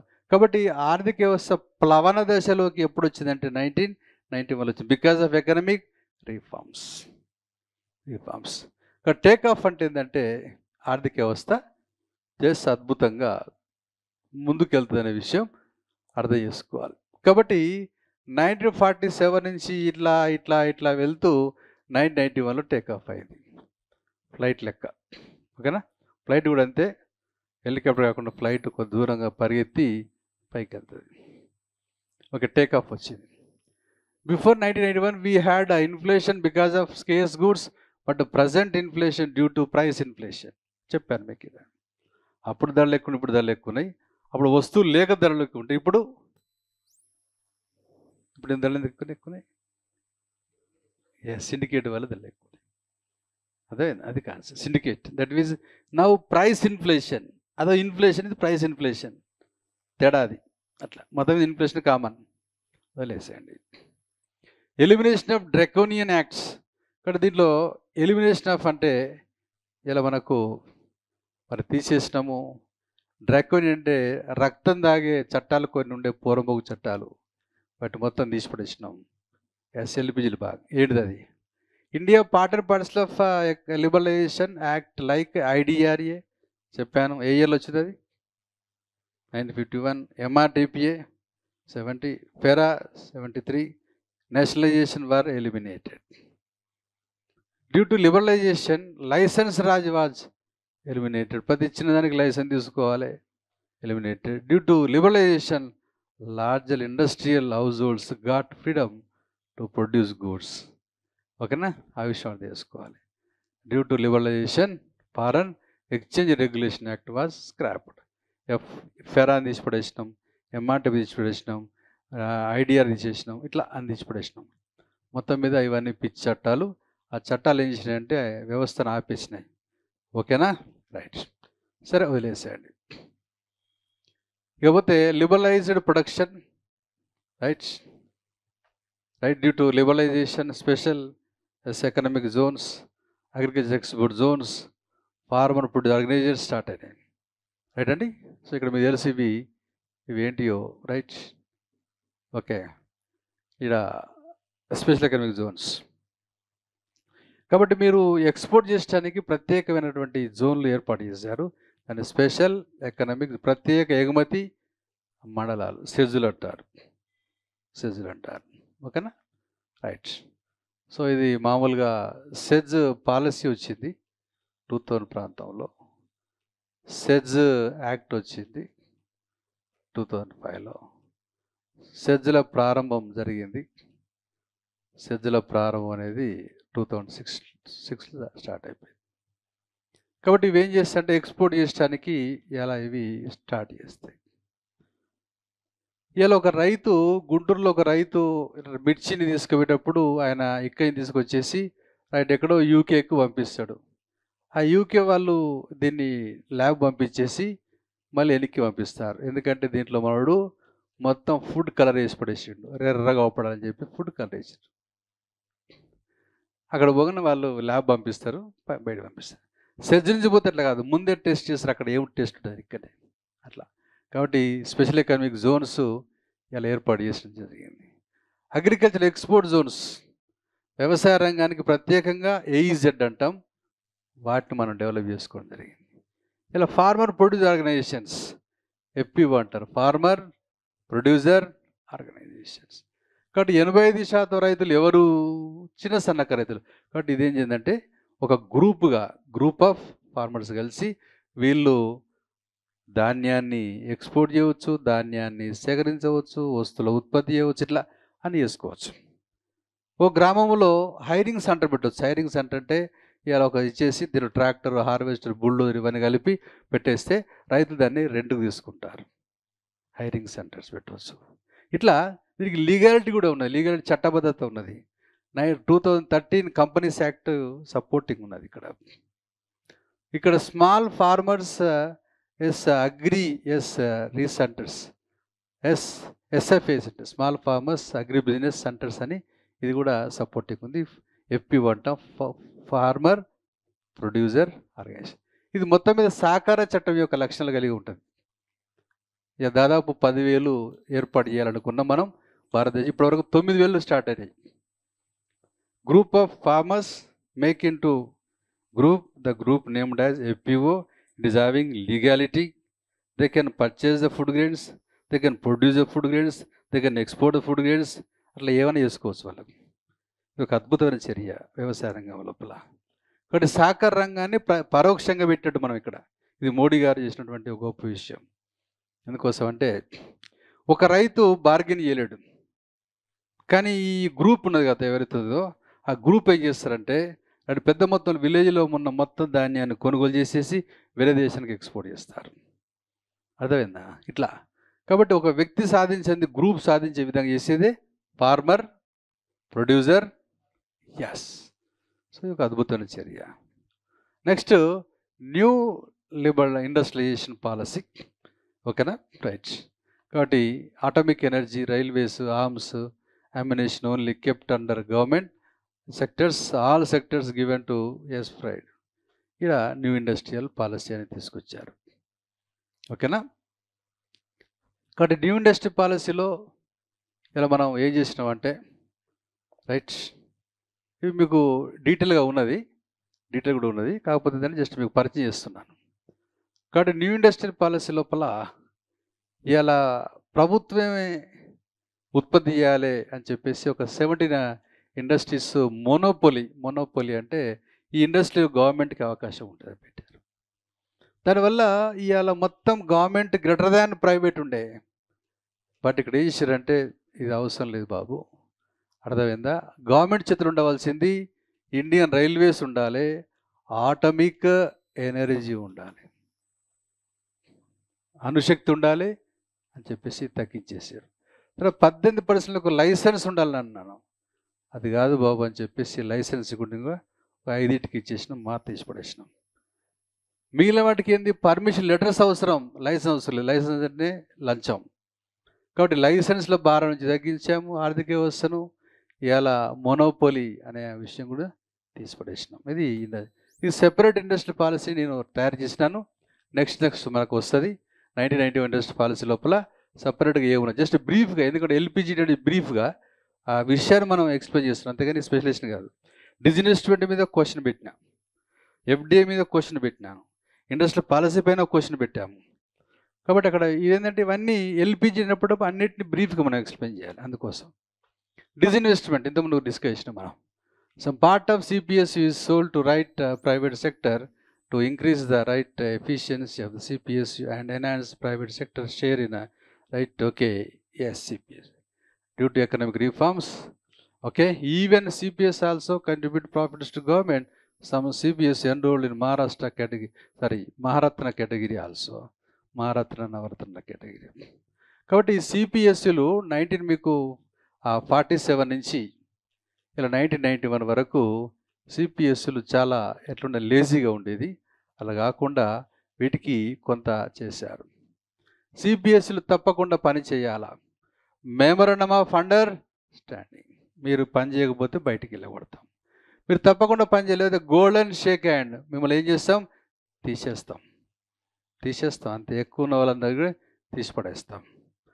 మెమోరాండం అండర్స్టాండింగ్ అర్థమైందండి. తర్వాత ఇంకేం చేస్తాం, డిస్ఇన్వెస్ట్మెంట్ చేస్తాం, కొంచెం కొంచెం అమ్ముకుంటాం. ఇంకేం చేస్తాం, ప్రైవేటైజేషన్ చేస్తాం, కోపం వస్తే ప్రైవేటైజేషన్ చేసి పడేస్తాం. అర్థమైందా? ఓకే. తర్వాత ఇవన్నీ ఇవన్నీ ఏంటంటే మనకు ఇలా స్టిక్స్, బెత్తాలు. ఇక పోతే వీటిని బాగా పనిచేసిన వాటికి మహారత్న హోదా ఇచ్చినాము. ఇంకొంచెం తక్కువ పని చేస్తే నవరత్న హోదా ఇచ్చినాము. ఇంకా తక్కువ పని చేస్తే ఇలా మినీ రత్న హోదా ఇచ్చాము. ఇట్లా జస్ట్ బ్రీఫ్గా ఎక్స్ప్లెనేషన్. ఓకేనండి, ఆ విషయం మనం అర్థం చేసుకోవాలి. కాబట్టి డిస్ఇన్వెస్ట్మెంట్ మనకు చెప్పినాం. డిస్ఇన్వెస్ట్మెంట్ కమిటీ అధ్యక్షుడు ఎవరండి, రంగరాజన్. కమిషన్ 1 అధ్యక్షుడు ఎవరండి, జీవి రామకృష్ణ. కమిషన్ 2 అధ్యక్షులు ఎవరండి, ఆర్ఎస్ పాటిల్ గారు. డిస్ఇన్వెస్ట్ మినిస్టర్ ఎవరండి, ఓకే. Next privatisation.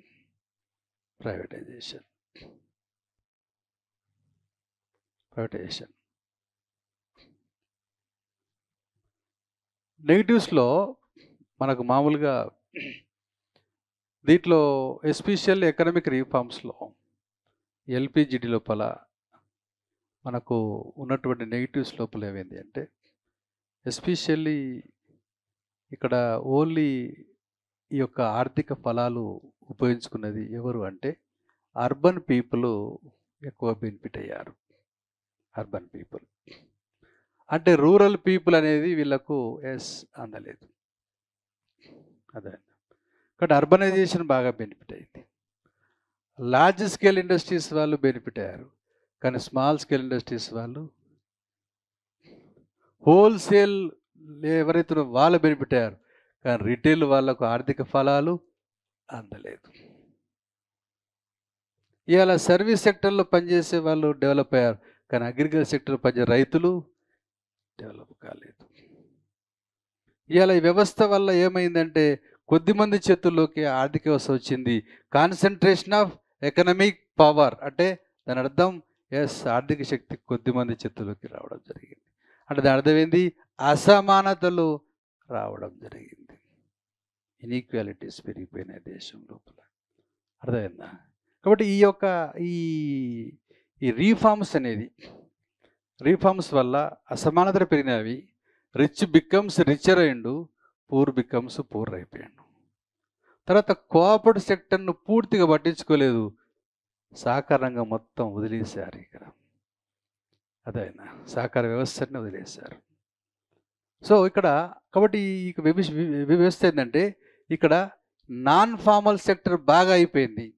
అంటే ఈ ఉద్యోగస్తులందరినీ ఎందుకంటే కొద్దిమంది చేతికి, అంటే ప్రైవేట్ వాళ్ళు ఏం చేశారు, 1991 నుంచి మనం ప్రైవేట్ వాళ్ళకు విపరీతమైనటువంటి పవర్స్ ఉన్నాయి కాబట్టి వీళ్ళు ఏం చేశారంటే వాళ్ళ డెవలప్మెంట్ కోసం ఉపయోగించుకున్నారు.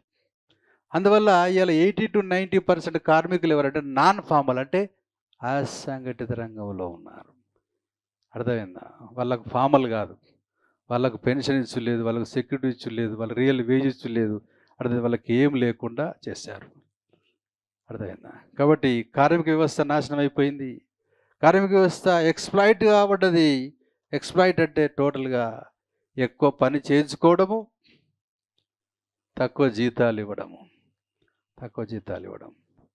కాబట్టి భారతదేశంలో ఏమైందంటే గ్రామీణ ప్రాంతాలు ఆర్థిక సంస్కరణ వల్ల మరి బెనిఫిట్ కాలేదు, రైతాంగము బెనిఫిట్ కాలేదు, చిరు వ్యాపారస్తులు కూడా బెనిఫిట్ కాలేదు. ఇట్లా ఈ వ్యవస్థ వల్ల ఏమైందంటే ఓవరాల్గా ఏమైందంటే భారతదేశం లోపల అసమానతలు చోటు చేసుకునే అనే విషయం అర్థం చేసుకోవాలి. అర్థమైందా? ఇట్లా కాబట్టి దీనివల్ల నేను ఏదో జరిగింది అనట్లేదు, కాకపోతే 91 కంటే ముందున్న పరిస్థితి కంటే better, right? Situation seems better before 1991. ఎందుకోసం అంటే అక్కడ ప్రైవేట్ కనీసం ఇప్పుడు వచ్చింది, ప్రైవేట్ ఎంట్రీ అయిపోయింది. అట్లా కాబట్టి ఇక్కడ దీంట్లో ప్లస్ పాయింట్స్ 2 ఉన్నాయి, దాంట్లో ప్రాబ్లం లేదు ఇక్కడ. కాబట్టి మైనస్ పాయింట్లు ఇవన్నీ. కాబట్టి ఈ యొక్క LPGD వల్ల ఏంటంటే fittest is the survival. Fittest is the survival అంటే సమర్థులే మనగలుగుతారు. సమర్థులే మనగలుగుతారు. సామర్థ్యం ఉన్నోడే బతుకుతాడు, మిగతా వాళ్ళు అవుట్. ఈ కాన్సెప్ట్ అన్నమాట. ఈ ఫిట్టెస్ట్ సర్వైవల్ అనేది ఒక జంగల్లో శక్తివంతుంది రాజ్యం కదా, శక్తి ఉన్నది రాజ్యం కదా. ఎవరు చెప్పేది? డార్విన్. ఫిట్టెస్ట్ సర్వైవల్ అనేది డార్విన్ సూత్రం. కాబట్టి ఇక్కడ వీక్గా ఉన్న వాళ్ళందరూ చేసిపోయారు, సమర్థంగా ఉన్న వాళ్ళు చేసుకున్నారు. ఈ యొక్క ఆర్థిక సంస్కరణలో సేవా రంగం బాగా బెనిఫిట్ అయింది, వ్యవసాయ రంగం పోయింది. పట్టణ రంగం బాగా డెవలప్ అయింది, గ్రామీణ రంగం పోయింది. అదైందా? అసమానతలు పెరిగినాయి అవి. తర్వాత ఇక్కడ ఉద్యోగాల కంటే ఉత్పత్తికి ప్రాధాన్యత ఇచ్చారు. Mass production given priority. Mass production given priority, not the production by the mass. ఆ విషయం అర్థం చేసుకోవాలి. ఇట్లా ఆర్థిక సంస్కరణలో ఎల్పిజిడి వల్ల ప్లస్ అయింది, మైనస్ కూడా ఉన్నది. ఈ మైనస్ ఏందో అనేది ఇక్కడ చూస్తున్నాం. కాబట్టి ఇక్కడ ఆర్థిక వ్యవస్థలో మనం దీంట్లో ఉన్న కరెక్షన్స్ మనం ఇలా ఈ కరెక్షన్ ఇవన్నీ లోపాలు కాబట్టే ఇలా జాతీయ ఆదాయంలో 5th ర్యాంకులో ఉన్నాం, తలసరి ఆదాయంలో 136 ర్యాంకులో ఉన్నాం. అలా పొరపాట్లు జరిగినాయి. ఇలా చైనా 68 తలసరి ఆదాయము, 2nd ర్యాంకు జాతీయ ఆదాయం. కొంత దగ్గర బట్ మనకు అలా పూర్తిగా పోయింది. రీజన్ ఏంటంటే ఆర్థిక సంస్కరణల వల్ల ఫిట్టెస్ట్ ఈజ్ ద సర్వైవల్ సూత్రం బయటకు వచ్చేసింది. అదే కాబట్టి ప్రొడక్షన్కి మనం ప్రాధాన్యత ఇచ్చినాం జాబ్స్ కంటే. మీరు పెట్టుబడులు తీసుకురావడం కానీ ఉపాధి వస్తుందా అని చూసే క్వశ్చన్ లేదు. ఆ విషయం మనం అర్థం చేసుకోవాలి. తర్వాత ఇక్కడ ఎమిషన్ బాగా పెరిగిపోయింది, విపరీతమైనటువంటి ఎమిషన్ పెరిగిపోయింది. ఇలా మీకు చైనా యుఎస్ తర్వాత ఎమిషన్ ఎక్కువగా ఇలా ఇండియా నుంచి వస్తున్న విషయం అది అంటే ఇలా ఆ విషయం కూడా తెలుసుకోవాలి. ఇట్లా భారతదేశ ఆర్థిక వ్యవస్థ లోపల ఎల్పిజిడి లోపల చాలా వ్యవస్థలు దెబ్బతిన్నాయి. అందుకోసం ఇవాళ మోడీ గారు వచ్చిన తర్వాత ఇదంతా గమనించి ఇలా స్మాల్ స్కేల్ ఇండస్ట్రీ బిల్డప్ కోసము, కోఆపరేటివ్ సెక్టర్ బిల్డప్ కోసము, అదే గ్రామీణ ప్రాంతాల్లో డెవలప్మెంట్ కోసము, ఇలా farmer producer organisations, 1 district 1 product is programme, food processing is industries, ఇవన్నీ ఎందుకు చేస్తున్నారంటే ఈ ఆర్థిక సంస్కరణల వల్ల కొంత డ్యామేజ్ జరిగింది. అంటే ఒకటే గుర్తుపెట్టుకోవాలి, ఫిట్టెస్ట్ ఇది సర్వైవల్ అనే కాన్సెప్ట్ వచ్చింది. అదే ఇలా 6th క్లాస్లో మీకు వొకేషనల్ ఎడ్యుకేషన్ స్టార్ట్ చేయాలని చెప్పేసి నేషనల్ ఎడ్యుకేషన్ పాలసీలు పెట్టుకున్నామంటే ఎందుకోసం అంటే అక్కడ తప్పకుండా వస్తువులకు ప్రాధాన్యత రావాలి, సేవలతో పాటు అనేది కాన్సెప్ట్. ఓకేనా? రైట్. ఓకే, ఇవన్నీ ఏంటి? ఇవన్నీ మైనస్ పాయింట్లు. దేనివల్ల మైనస్ పాయింట్లు? ఆర్థిక సంస్కరణల వల్ల, ఎల్పిజిడి వల్ల కాబట్టి కాన్సెప్ట్ ఒక్కటే గుర్తుపెట్టుకోవాలి, ఈ ఎకనామిక్ ఫ్రూట్స్ నావు ఇవి అందరికీ వచ్చే విధంగా ప్రయత్నం చేయాలి. అదే ఎకానమీ. అట్లా అందరికి వచ్చే విధంగా చేయాలంటే మనోడు ఏం చేస్తాడు? అందరి అకౌంట్లో డబ్బులు వేస్తాడు. ఇదో విచిత్రం. ఎకానమీస్ లోడ్ చెప్తూ వీడు చేస్తాడు. డబ్బులు వేసినా లేదా? పిచ్చి చేసిన డబ్బులు ఏం చేస్తాడు నాకు అర్థం కాదు. డబ్బులు డెవలప్ అవుతారా?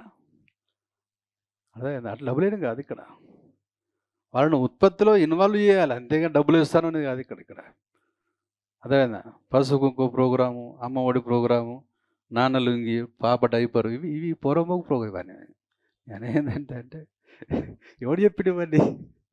అర్థమైందా? చిత్రమైన ప్రోగ్రామ్స్ అవి. అర్థమైందా? సో కాబట్టి మీరు వాళ్ళకు శక్తి ఉన్నది, ఫిజికల్గా ఉన్నారు, ఆర్థిక సాయం చేసి వాళ్ళను ఉత్పత్తిలో వాళ్ళ చేత ఉత్పత్తి చేయించండి బాబు అంటున్నావు అంతే. ఇంకోటి ఏంటంటే నువ్వు ఉత్పత్తి కూడా చేయకు, జస్ట్ నువ్వు ఆ స్కిల్ నేర్పించు సరిపోతుంది. ఆ స్కిల్ నేర్పించు సరిపోతుంది. మీకు ఎగ్జాంపుల్ చెప్పాను, 4 సార్లు సివిల్స్ ఇంటర్వ్యూ పోయినోనికి వీడు ఐఏఎస్ ఆఫీసర్ కంటే 10 సంపాదిస్తాడు. రియల్గా ఐఏఎస్ ఆఫీసర్ మీద వీనికంటే 10 రెట్లు సంపాదిస్తాడు. మీరు బయట చూసుకోండి. అదే 4 times సివిల్స్ ఇంటర్వ్యూ పోయినోడు. ఎందుకు? నాలెడ్జ్. సేమ్ అట్లా స్కిల్ ఇచ్చిననుకోండి, ఇక్కడ కాబట్టి పక్క రాష్ట్ర పక్క దేశం పోతాడు. ఇలా కేరళ ఉన్నవాడు వాడు ఏం చేస్తాడు, మొత్తం దుబాయ్కి వెళ్ళి వేరే దేశంలో మొత్తం వాళ్ళు ఎన్ఆర్ఐస్ మొత్తం ఎక్కువ కేరళ నుంచి ఎందుకుంటారంటే వాడికి లాంగ్వేజ్ ఒక లాంగ్వేజ్ వస్తుంది మనకి అంతే. అదే ఒక లాంగ్వేజ్ని బతకగలుగుతాడు. ఇలా మీరు ఇక్కడ పోయి తెలుగు నేర్చుకొని పోయి తమిళలో బతకలేడు. అదే తమిళ నేర్పిస్తే ఆటోమేటిక్గా వాడు రా అంటాడు. పిచ్చి లాంగ్వేజ్ పిచ్చి, లుంగి పూచివాడు. లుంగి కట్టుకుని తమిళ మాట్లాడుతూ సంకలించుకుంటాడు వాడు.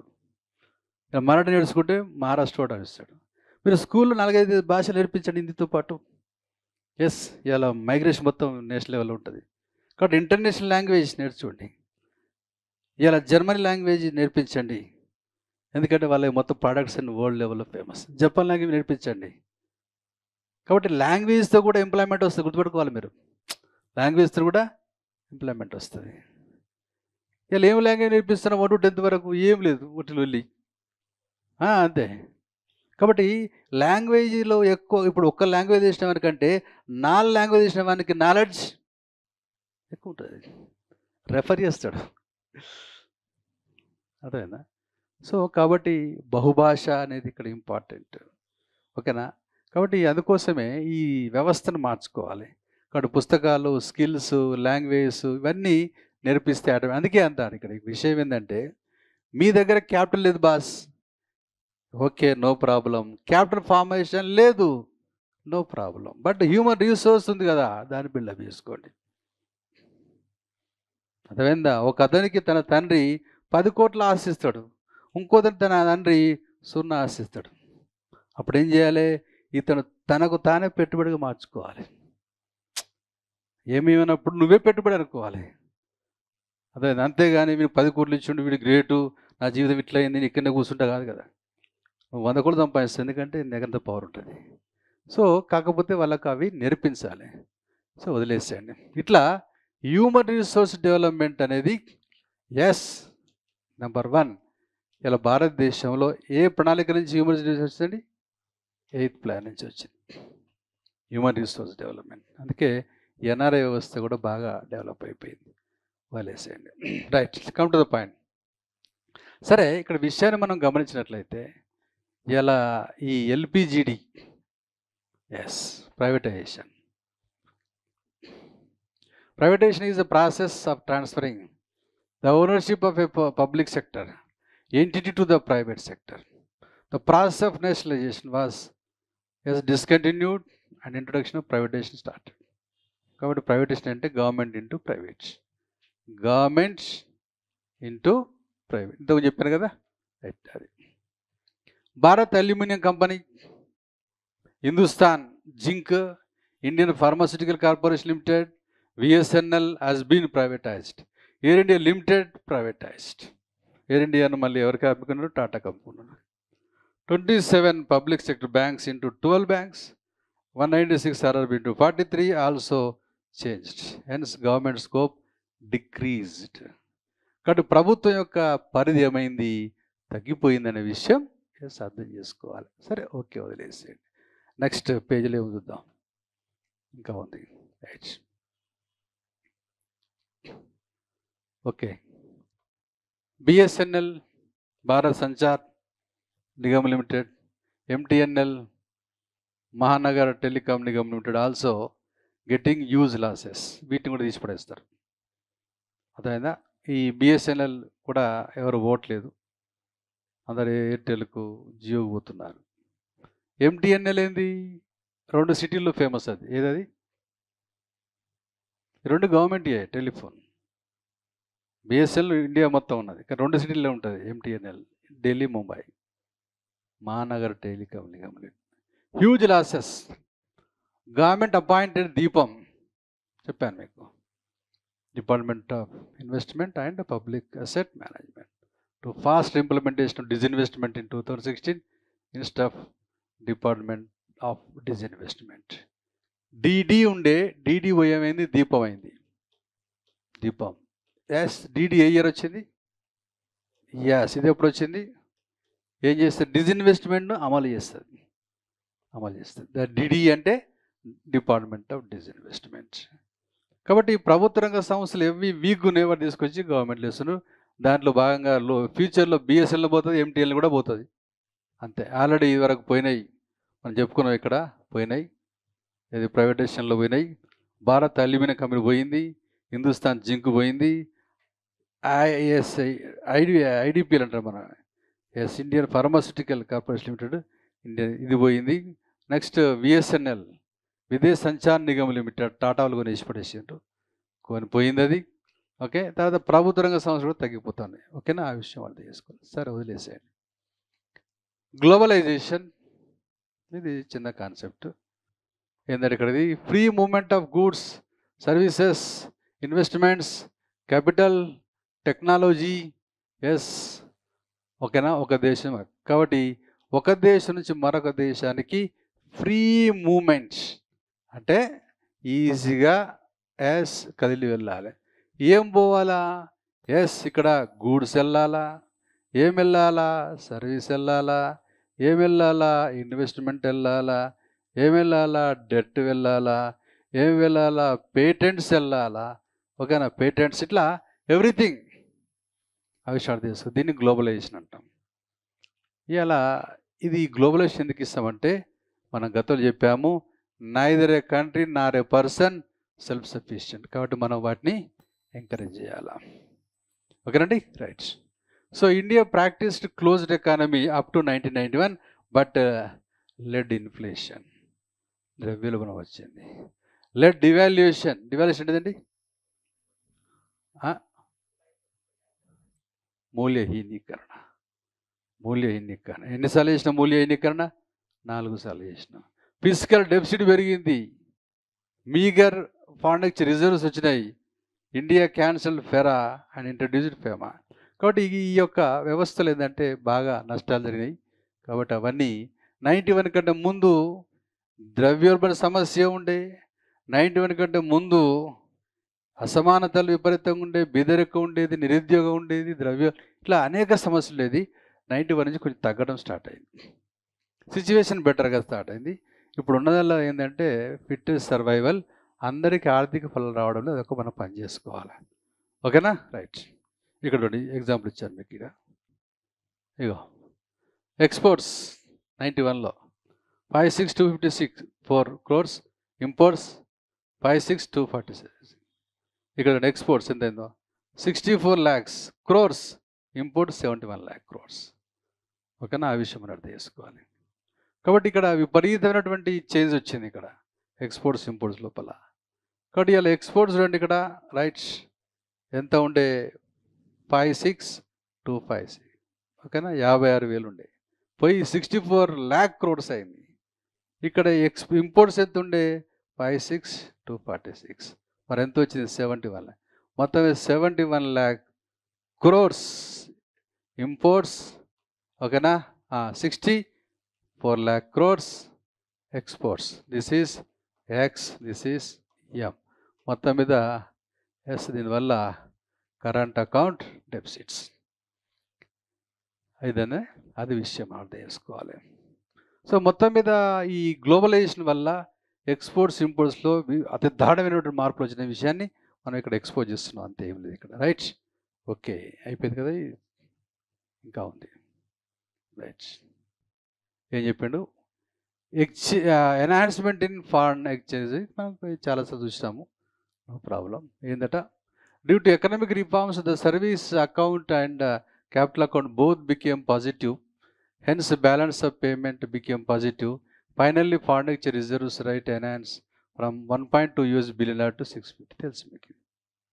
ఇక్కడ మనకు అంశంలో ఎకానమీ చూసాం మనం. ఇక్కడ ఎకానమీలో గూడ్స్ ఉంటాయి, సర్వీసెస్ ఉంటాయి. ఈ రెండింటి ఉత్పత్తి చేయడానికి ఏముంటుంది? ఇన్వెస్ట్మెంట్ ఉంటుంది కదా, ఇన్వెస్ట్మెంట్. Okay, right. కాబట్టి ఈ రెండు కలిపితే ఏం అకౌంట్ అవుతుంది? కరెంట్ అకౌంట్ అవుతుంది, కరెంట్ అకౌంట్. ఓకేనా, ఇది క్యాపిటల్ అకౌంట్ అవుతుంది. ఓకేనా, కరెంట్ అకౌంట్ కలిసి ఏమవుతుంది? బ్యాలెన్స్ ఆఫ్ పేమెంట్ అవుతుంది.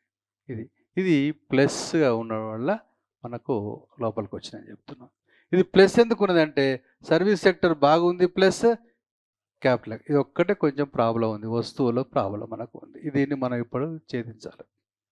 కాబట్టి the main problem which lies right in Indian economy was the goods section. Visible items are very very weak. So కాబట్టి concentrate on goods than services and investment వదిలేసేయండి.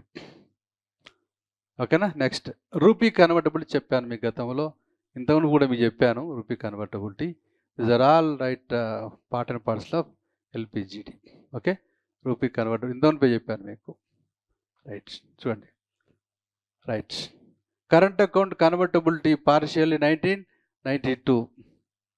దాని పేరు చెప్పిన ఇంతవరకు ఒక వర్డ్ ఇచ్చాను.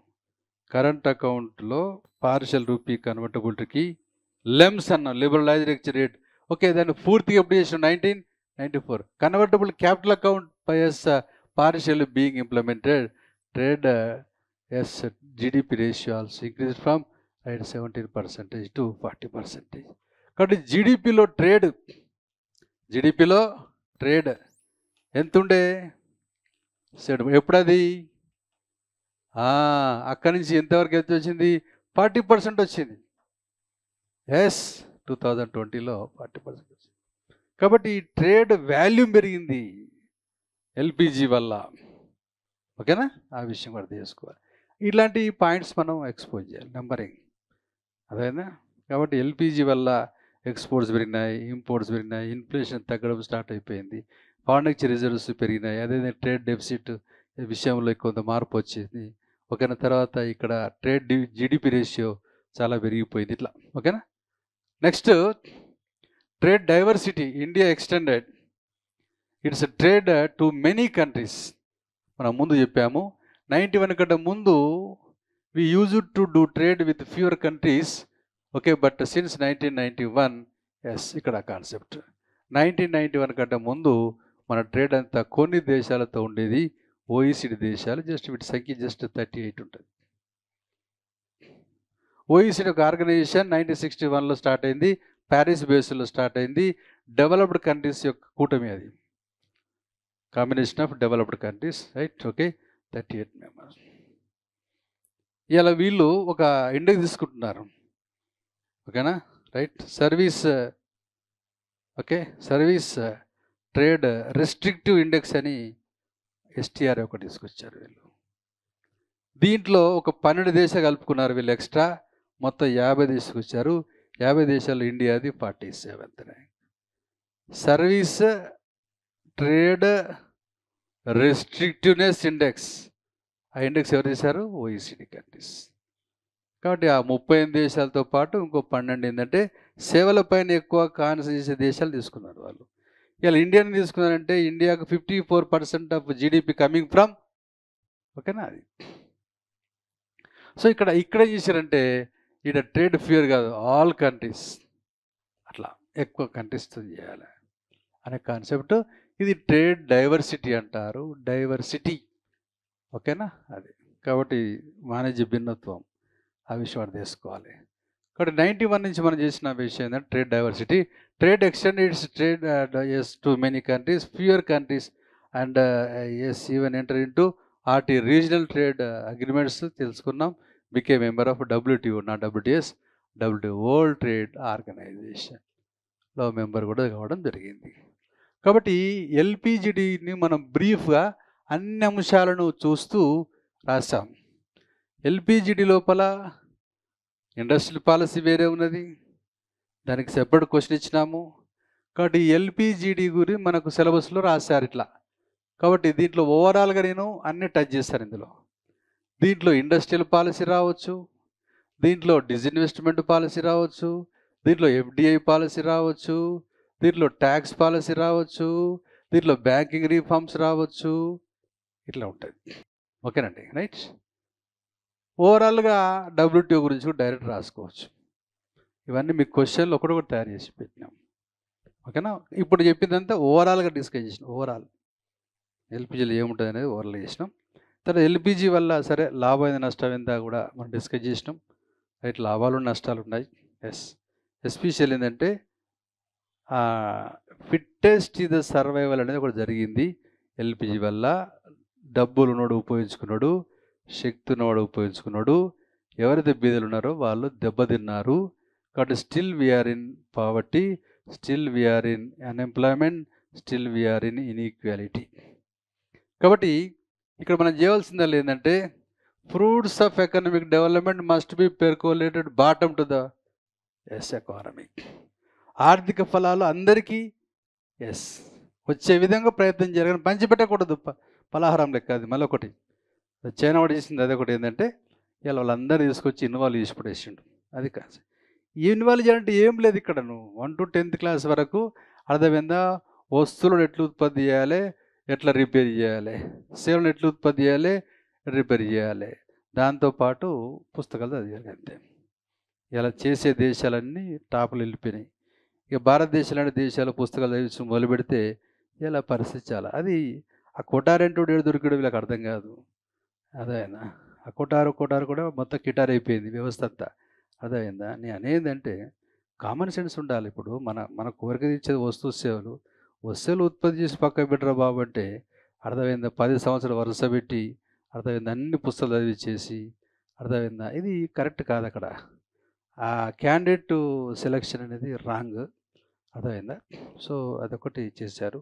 ఒకవేళ ఇవాళ నేషనల్ ఎడ్యుకేషన్ పాలసీ 2020లో మీరు ఏదైతే 6th క్లాస్ నుంచి వొకేషనల్ పెట్టారో 47లో మీరు వొకేషనల్ పెడితే 47 మీకు వొకేషనల్ పెడితే స్కూల్ లోపల భారతదేశ తట్టుకునే శక్తి ఎవరికి లేకుండా పోవచ్చు. ఈవెన్ ఇంతెందుకు 47లో మీరు కనుక ఇంగ్లీష్ విద్యను కనుక మీరు కనుక పెడితే వరల్డ్ మొత్తం మన వాళ్ళే ఉంటుంది.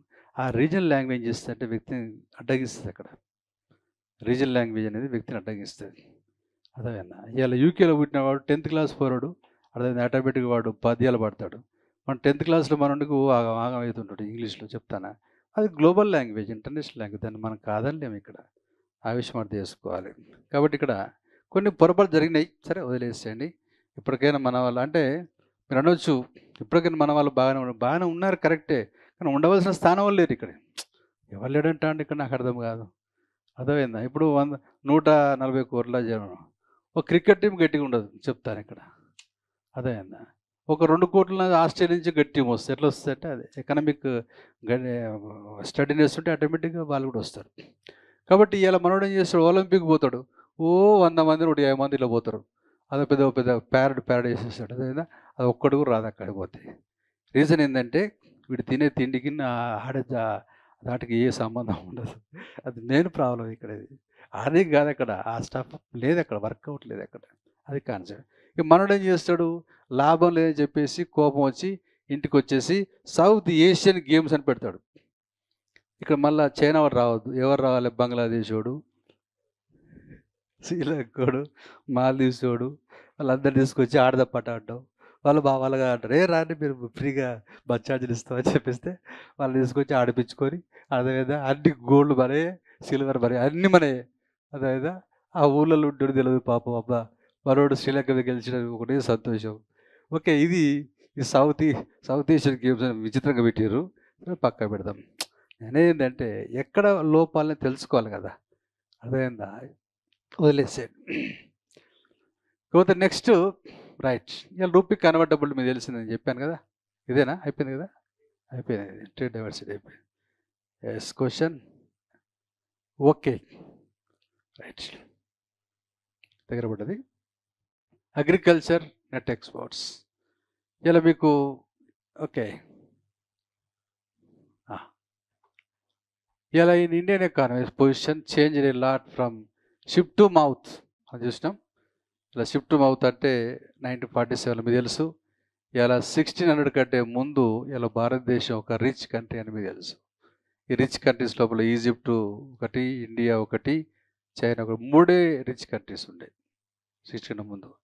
16 తర్వాత 1947 మధ్యలో భారతదేశం లోపల దరిద్రం స్టార్ట్ అయింది. ఎవరి వల్ల? బ్రిటిష్ వల్ల. ఓకేనా రైట్. ఇక 47 నుంచి ఇలా భారతదేశం లోపల ఇక్కడ షిప్ టు మౌత్ ఉండేది. షిప్ వస్తేనే ఆడ నోరు ఆడాలి, నోరు అట్లే ఆడదు ఇక. సో మొత్తం మీద ఇవాళ భారతదేశంలో గ్రీన్ రెవల్యూషన్ ఒకటి స్టార్ట్ చేసి ఇలా ఆహార పదార్థాలు 1976లో సెల్ఫ్ సఫిషియన్సీ అనేది వచ్చింది. ఇక్కడ ఆహార పదార్థాల్లో. Even though India is having unfavourable balance of trade, current account deficit, but having net exports in agriculture. కాబట్టి మొత్తం దాంట్లో మనకు ఇంపోర్ట్స్ ఎక్కువ ఉంది, ఎక్స్పోర్ట్స్ తక్కువ ఉంది. కానీ అగ్రికల్చర్ మాత్రం ఎక్స్పోర్ట్ గ్రేటర్ దాన్ ఇంపోర్ట్స్. అది ఒకటి. ఎస్ డ్యూ టు ఏఈజెడ్స్, agriculture export zones, FPO, farmer producer, yes agri clinics, ఓకేనా, KCC, yes Kisan credit cards, agriculture subsidies, various debt waiver schemes, input, ఇవన్నీ మనం చేసినాం. సరే, ఓకే, నో ప్రాబ్లం. ఇంకేం చేసినాం? Optimum taxation. Before 1991 heavy taxation ఉంటుంది చెప్పినాం, అది ఆల్రెడీ వచ్చేసింది మనకు. అదేవిధంగా రాజా చెల్లయ్య గారు, రైట్, అరే బాబు ఎక్కువ ట్యాక్సెస్ ఎగ్గవేస్తారు, ఆప్టిమమ్ ట్యాక్స్ పెట్టండి అని చెప్పి చేశారు. ఇలా మనం బడ్జెట్లో కూడా ఈక్వలైజేషన్ లెవీ తీసేసిన, ఎంత పర్సెంటేజ్ ఉండే ఈక్వలైజేషన్ లెవీ 2% వేటి మీద ఇస్తారు? కామర్స్, ఈ కామర్స్ మీద, ఈ కామర్స్ 2% తీసేశారు. ఏంజల్ ట్యాక్స్ ఉండేది 36 పాయింట్స్ తీసిపడేశారు. కార్పొరేషన్ ట్యాక్స్ తగ్గించేశారు. పిఐటీలో కూడా చేంజ్ తీసుకొచ్చారు. స్టాండర్డ్ డిడక్షన్ ఇచ్చేశారు. ఓకేనా, ఇవన్నీ ఎస్ తీసుకొచ్చారు. Next optimum taxation. Okay, NIRF, national investment fund, ఇది ఆల్రెడీ మనం డిస్కస్ చేసినాం. ఓకేనా, అయిపోయిందా? Okay, finish. సో మొత్తం మీద మనకు ఎస్ ఇక్కడ ఇది కూడా ఎస్ పూర్తి చేసుకున్నాం. ఎల్పిజిడి లోపల, ఓకేనా, ఒక ఫస్ట్ క్వశ్చన్ మీకు డీల్ చేశాను ఓవరాల్గా ఎల్పిజిడి. దీంట్లో నెక్స్ట్ ఇండస్ట్రియల్ పాలసీ 1991 డిస్కస్ చేస్తాం. తర్వాత ఎఫ్డిఐ పాలసీ డిస్కస్ చేస్తాం. డిస్ఇన్వెస్ట్మెంట్ పాలసీ డిస్కస్ చేస్తాం. తర్వాత ఈ కన్వర్టబిలిటీ అనేది ఎస్ చెప్పాను, మామూలుగా ఒక క్వశ్చన్ కూడా పెట్టేస్తాం. ఓకేనండి, రైట్. ఆ తర్వాత డబ్ల్యూటీఓ గురించి ఒక కాన్సెప్ట్. సో ఎందుకోసం దీనికి లింకప్లో ఉన్న వ్యవస్థ. ఇవన్నిటికీ ఏంటంటే క్వశ్చన్ వచ్చిన తర్వాత పక్క పెట్టేసేయండి, బట్ నాలెడ్జ్ ఓరియంటేషన్లో వేరే క్వశ్చన్స్కి సపోర్ట్ ఇస్తాయి. ఓకేనండి, right, tomorrow will see. Right.